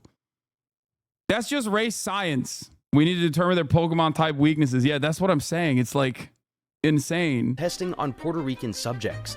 They also conducted jungle testing on Puerto Ricans on an island off the coast of Panama. The same doctor who conducted this testing bragged about injecting cancer into a number of his Puerto Rican. Big homie had the Hitler stash and everything. That's kind of crazy. Like, you ain't slick, Cornelius. You ain't slick. He had like a little bit on the sides to be like, no, it's not Hitler. But like, come on, man. Seems like you fucking deliberately shaved off the sides, big dog. What is that? You ain't slick, dude. Rican patients in a letter that was leaked in 1932. In 1945, he was awarded the Legion of Merit by the United States Armed Forces. In the 1940s, maybe Hitler got it from this guy. Mainland leaders were concerned with the growing population of the island, so they rolled out a forced sterilization campaign that spanned decades and forcibly sterilized 1/3 of all the women on the island. This campaign led to even more gruesome experimentation around a drug that ultimately produced the modern-day birth control pill. And now, our leaders hand no-bid contracts to their cronies to leech off of even more of the island's resources, despite the ever-growing threat of climate catastrophes there. Yeah. Wasn't this a bit you and Austin did? It's apparently a political ad now. Your pilot speaking. They tell me the plane is malfunctioning. I'm not surprised. They were very unfair when they gave me this plane. They're giving us bad planes, nasty planes. I think I know a lot more about flying planes even than a lot of the engineers do. I look around and see all the beautiful lights and switches. Nobody knows what they do. They said flip that one and maybe this one. I said let's flip all the switches. Bye. Nobody listens. It's not a bad ad. They also tested the contraceptive pill on Puerto Rican women. The hormone concentration were like 60x the modern pill. The test subjects we know of, very little of the thousands died of cancer. Oh, he beat me. Yeah, he did talk about that. We've done so many fucking awful things to just people that we considered less than human. It's kind of wild. AOC endorsed the pro-independence gubernatorial candidate, by the way. Yeah. It says, Vamos, Puerto Rico, hoy estoy orgullosa de endosar la alianza. Juan Dalmau por gobernador. Ana Irma Rivera Lacen por comisionado residente de Puerto Rico. Y a Manuel Natal por alcalde de San Juan. Que Puerto Rico no se vende, se defiende.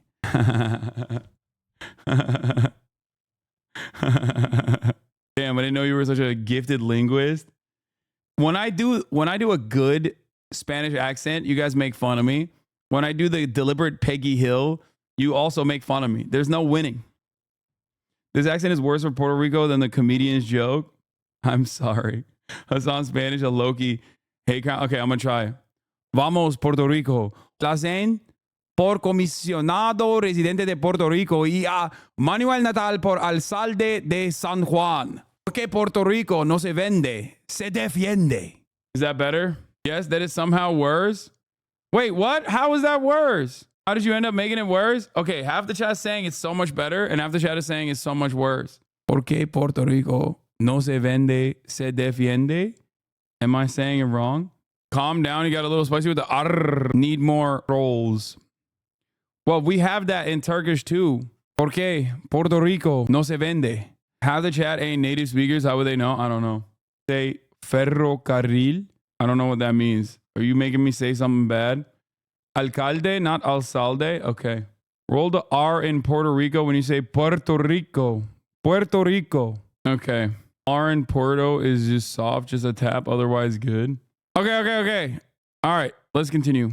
Most voters are pocketbook voters. Yeah. They have not liked what they've seen on affordability. They've not liked what they've seen on the border from the Biden-Harris administration.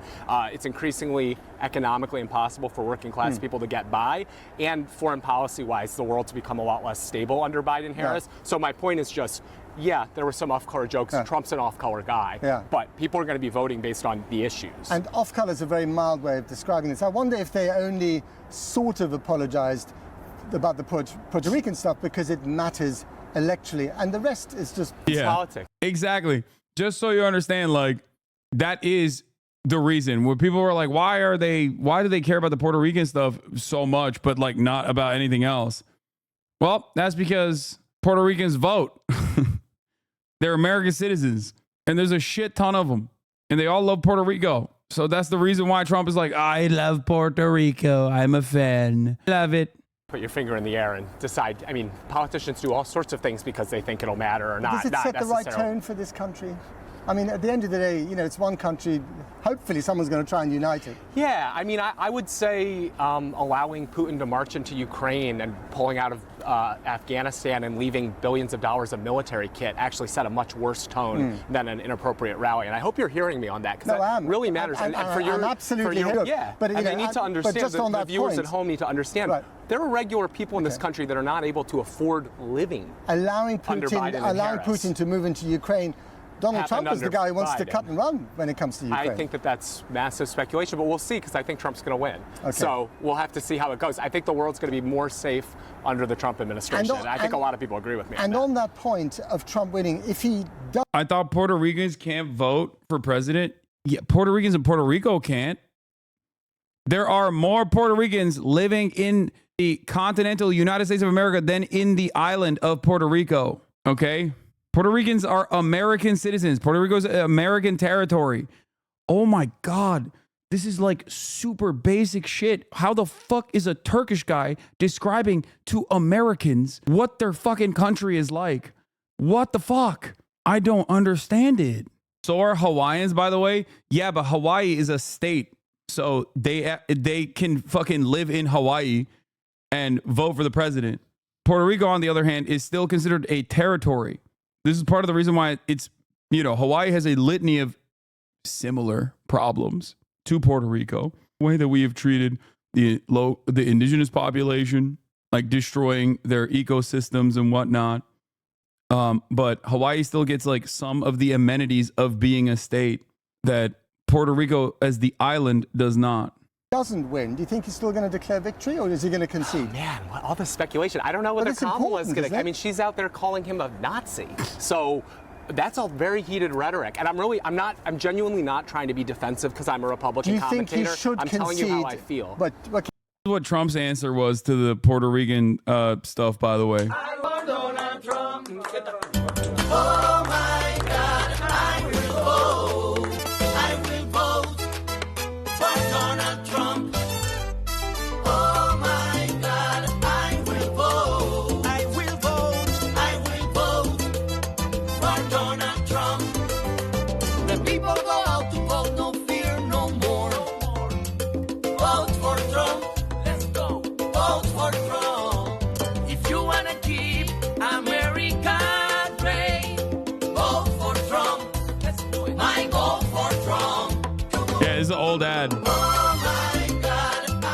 This is a Hasanabi classic. For Donald Trump.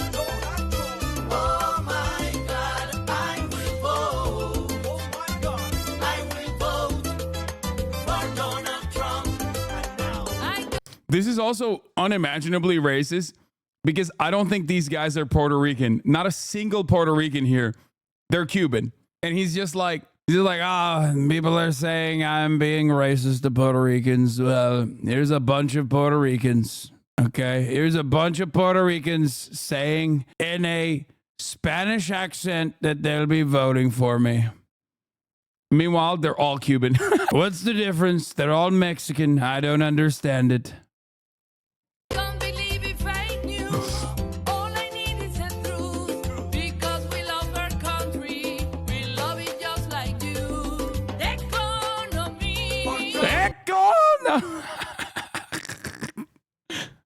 Economy.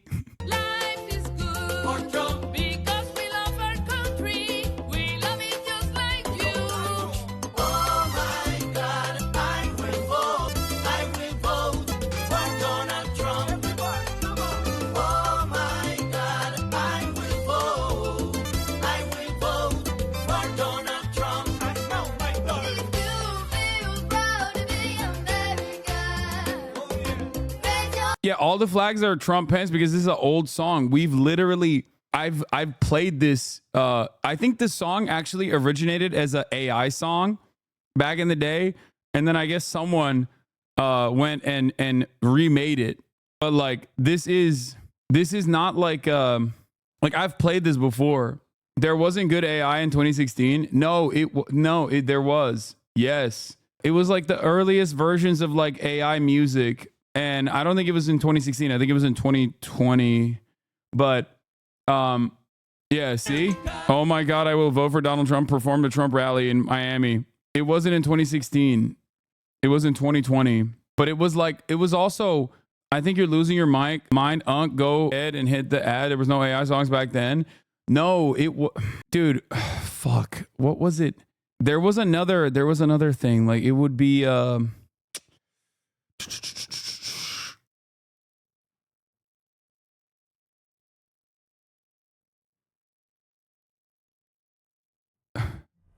this was in 2019. Yeah, they did an AI. This is an AI song from 2019, but that's not.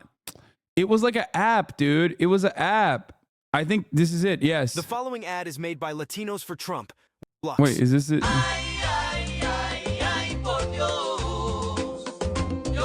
What was it? It was like no. There was like a AI thing back then. Songify wasn't. Is that what it was? It was like, or Vocaloid? Is that no? Fuck. Now I'm getting annoyed because there was like something out there that was like I remember using. I think this is what I was thinking of. Musically or Diddy or something. Yeah, it was that. Yeah.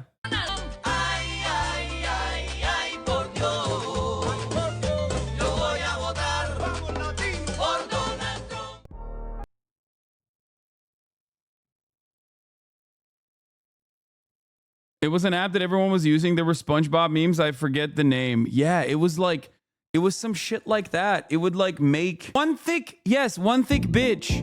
This, thank you. This is what I was thinking of. This is exactly what it was.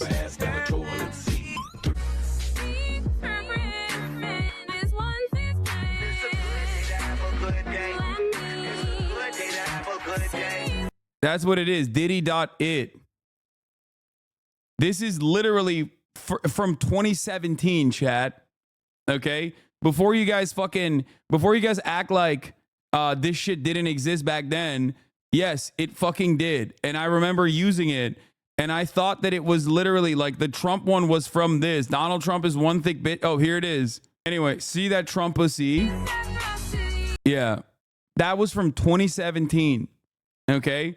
So they literally... They were doing this shit way back then as well. And I think a lot of people are doing some revisionist history at this point. It's not Suno AI, man. Shut the fuck up. It's in 2017. Suno didn't exist back then. Okay? Anyway, I thought that the Latinos pour Trump because of the way that these things are popping off. I thought it was also AI in the same Diddy thing.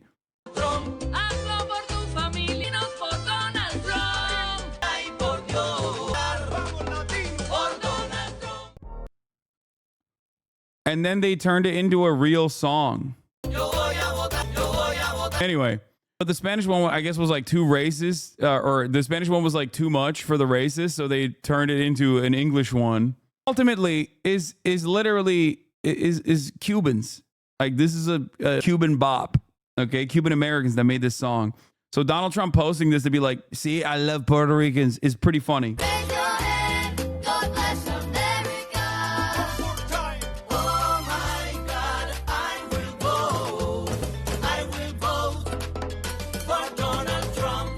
Anyway, there it is. Okay, well, I think both sides should concede if it's unfairly. Right. Yeah, okay. I mean, yeah. But you didn't concede last time around. So yeah, I thought it was inappropriate. And yet you see, and this is something that I've talked to some of the British folks here about, you see Trump is probably the favorite to win this election, and it's because the Americans have lived for 4 years under Biden-Harris, and they don't like what they see. But just finally, briefly, undermining trust in the institutions in the process of democracy is not helpful, is it? Yeah, I mean, it's dangerous. I think the institutions have undermined themselves in a lot of ways. I think Hillary and the Democrats undermined themselves with the Russiagate scandal, which might not have been covered as much in the UK, but was seriously undermining the legitimacy. But she never said the election was stolen from me. She's called him an illegitimate president infinity times. She didn't say the election was stolen. It's slightly different, isn't it? He went too far. I'm not here to defend January 6th. I will never do that. Right. I'm telling you that most people can't afford to vote based off of off-color jokes, something that happened, and there's been a lot of bad things that have happened, including U.S. people who have been murdered abroad due to the Biden policies. Got to leave it there? Albert Eisenberg, thank you very much for coming to the program. One of the things that makes US elections so intriguing and unpredictable is the somewhat peculiar system of the electoral college. It means that the winner of the popular vote doesn't always come out on top, and tiny numbers of ballots can make all the difference. You're not trying to get the most number of votes, it's all about winning the most votes in the electoral college. So whichever candidate gets the majority of the 538 electors wins the White House. The magic number to reach is 270. Now, the way it works is that each state is given a number of electors based on the number of congressional districts they have, plus their 2 senators. California, for example, has the highest population, just under 40 million people, so it gets to send the most representatives to Washington. That means California gets 54 electoral college votes, the highest in the country. On the other hand, the 6 states with the smallest populations, along with the District of Columbia, get the minimum of 3 electoral votes. And most states have a winner-takes-all system, giving all their electoral college votes to the winning candidate. The election campaign is fought most fiercely in 7 key swing states that will determine who wins the White House. One of the most important, and won by Joe Biden in 2020, is Pennsylvania, where Kamala Harris and Donald Trump are battling to secure those vital 19 electoral college votes. Well, I hope that was clear. We spent the last couple of days taking the temperature here in the swingiest of swing states of Pennsylvania. Hey, Philly! Oh, I love this city. I just love this city of brotherly love. Pennsylvania, we love Pennsylvania. Here in Pennsylvania with the workers. Both candidates have been lavishing love, money and time on this state with compulsive obsession. Thousands of visits between them, hundreds of millions of dollars spent. We travel the roads that both sides believe will lead to the White House. And as the few undecided finally make up their mind, and the committed make it to the polls, America feels like the squirrel on the high wire, terrified by the consequences of a zero-sum election where one side's victory is the other side's disaster. A stop rural Newport, Trumpland. We don't get Mr. Nice Guy himself, but the next best thing, his would-be daughter-in-law Kimberly, partner of Donald Jr., former Fox TV host and trust. And former wife of gruesome governor of California, Gavin Newsom. Trump whisperer. We are cautiously optimistic. It's all about Pennsylvania. Fabulous. Everything's going to come down, I think, to Pennsylvania. How do you account for the fact that just about everyone who worked for Donald Trump in the first administration can't stand him?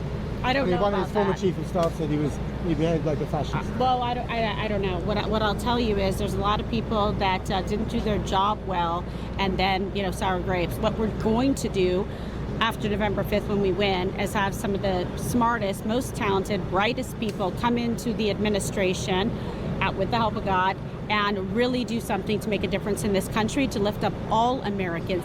What was that? But there's no such thing as all Americans in a tribally divided America. He knows us. He's for us. He wants to make the country great again. And he can. He'll make it. He'll get us jobs. He'll bring the prices down. And, we'll be able to afford groceries and gas. The things that we need. So life was better when he was in office?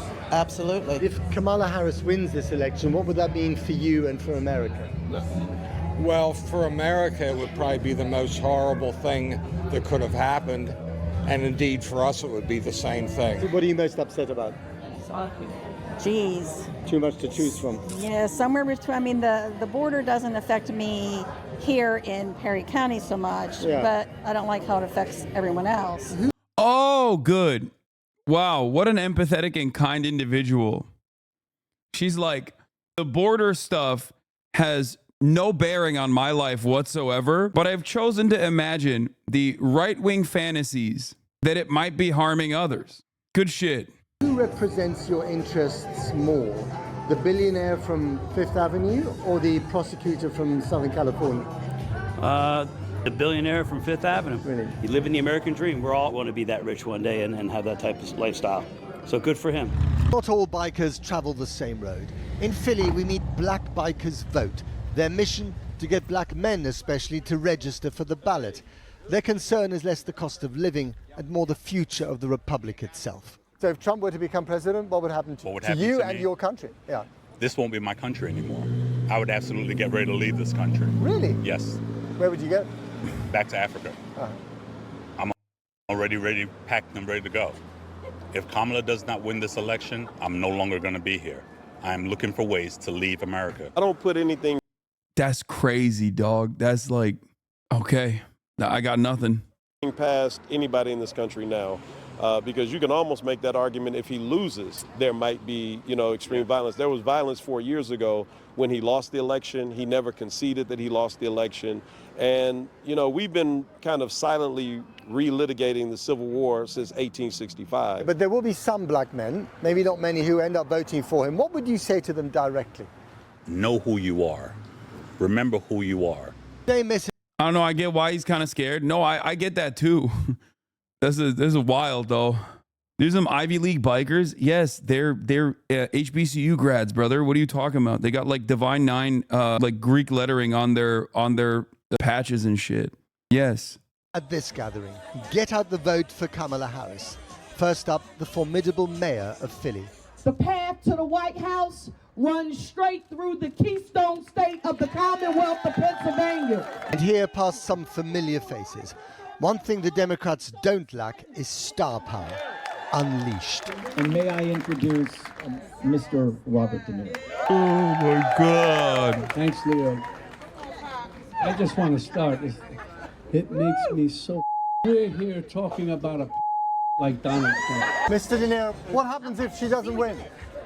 Good question. And one they would rather not have to answer.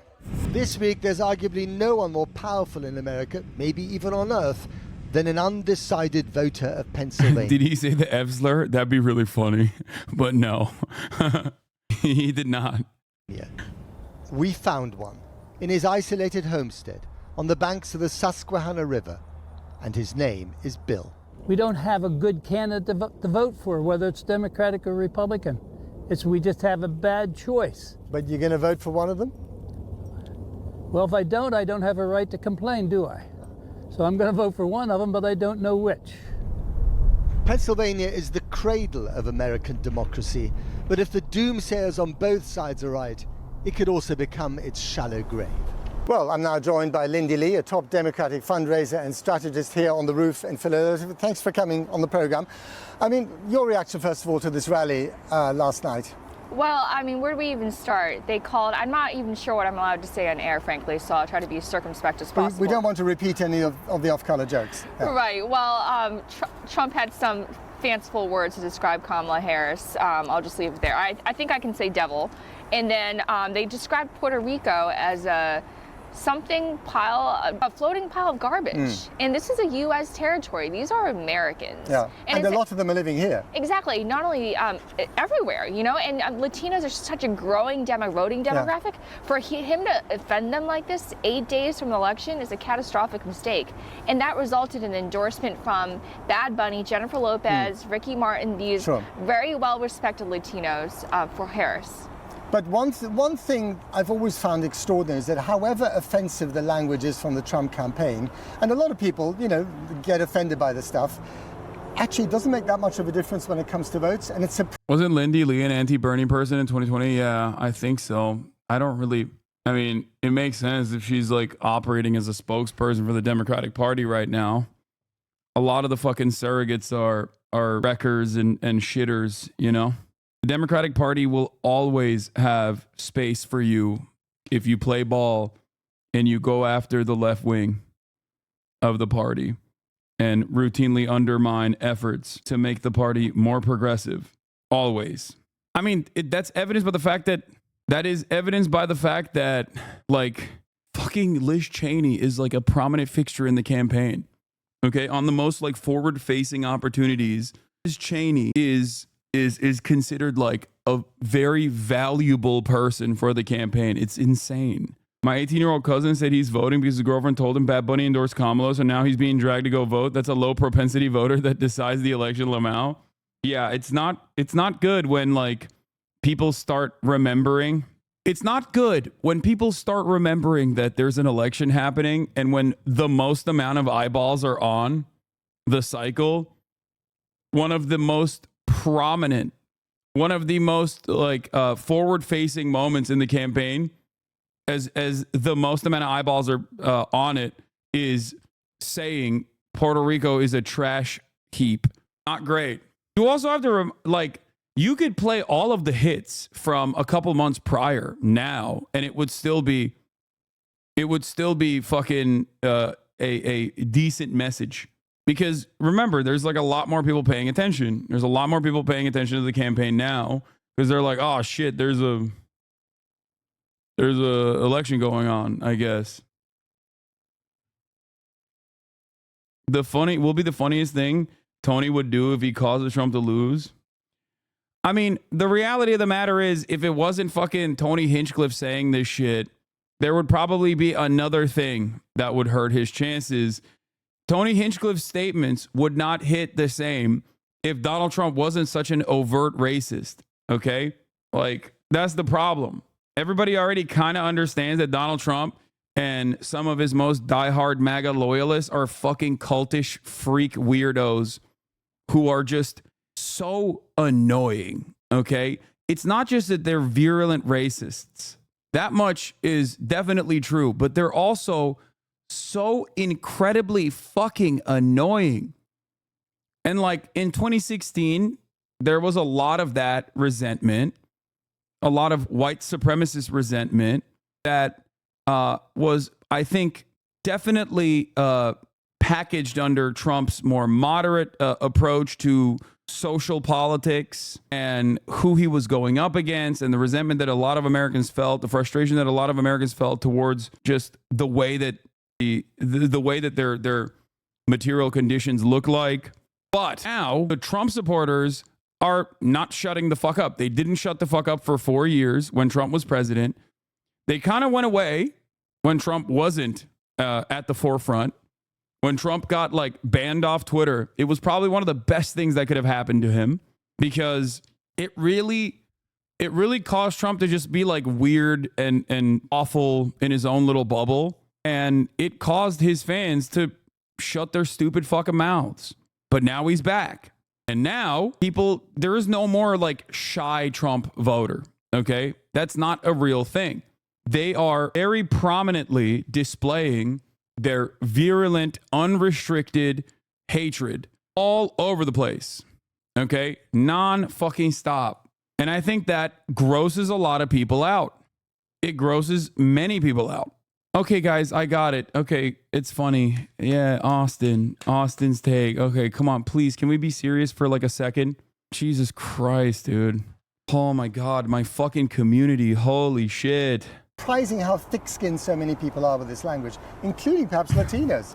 That's a really good point, but this is offensive to the core. This is about their self-esteem. If they have any, if anyone has, if someone insulted like me like that, I would, you know, just to maintain my self-respect, I would not be voting for him. And not only that, he's calling Americans the enemy within, and he threatens to deploy the military against U.S. citizens. This is just like beyond the pale.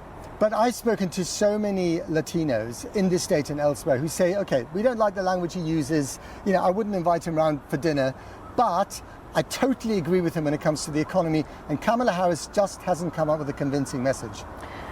He's the one proposing an across-the-board tariff that would raise consumer bills, the price of consumer goods by thousands of dollars every single year. He's the one who has promised to extend the multi-trillion-dollar tax cut for billionaires and corporations, leaving everyday Americans out in the dark. She's the one who promised 3 million housing units by the end of her term, who promised an extension of the child tax credit. His party let that expire, which plunged millions of American kids back into poverty. So on the policy front, it's not even a contest. Your speciality is fundraising, and your party's done an incredible job. You've raised much more money. I just co-hosted Tim Walz here down the street. By the way, you correctly predicted what Trump would say after this. I want you to know that Puerto Rico stands behind you, and Puerto Rico loves you. Well, we love it. I know it very well, and we helped you through a lot of bad storms, I'll tell you. We had some really bad ones. You remember you were there when I brought the hospital ship against everyone's advice, and we got it in there and took care of a lot of people. But I think no president's done. Trump's Puerto Rico Hurricane Irma recovery response was so fucking bad, dude. It was insane. They not only withheld aid, but the aid that actually got there was just like sitting on or Hurricane Irma, sorry, Maria, my bad. It was Irma too, no? Am I crazy? Was it Irma and Maria? Like they had like a shit ton of water bottles sitting on a fucking runway. Like he didn't do anything. He just went there for a photo op, chucked some fucking paper towels at the people that were there and fucked right off. Yes, it was first Irma and then Maria hit 2 weeks after. Done more for Puerto Rico than I have. So thank you. That's really nice of you to say. Appreciate it. Thank you, Mary. Rico. Trump delayed $20 billion in aid to Puerto Rico after Hurricane Maria, report finds. Funding was unnecessarily delayed by bureaucratic obstacles after hurricane killed 1,000 people in 2017. And then he fucking did this shit. Who could forget this? Por Donald Trump. Good stuff, man. Good stuff. Here. Big event at Madison Square Garden. It went on for hours. I don't even know if you were there for the whole thing. I don't know what time you got there. Yeah, you might have not even heard that this guy was calling Puerto Rico trash. I was told and made aware that you had no idea about this comedian who made comments. I have no idea who he is. Somebody said there was a comedian that joked about Puerto Rico or something, and I have no idea who he was. Never saw him, never heard of him. That's always, bro. That's always the same shit. And don't want to hear of him, but I have no idea. They put a comedian in, which everybody does. You throw comedians in. You don't vet them and go crazy. It's nobody's fault. But somebody said some bad things. Now, what they've done is taken somebody that has nothing to do with the party, has nothing to do with us, said something, and they try and make a big deal. But I don't know who it is. I don't even know who put him in.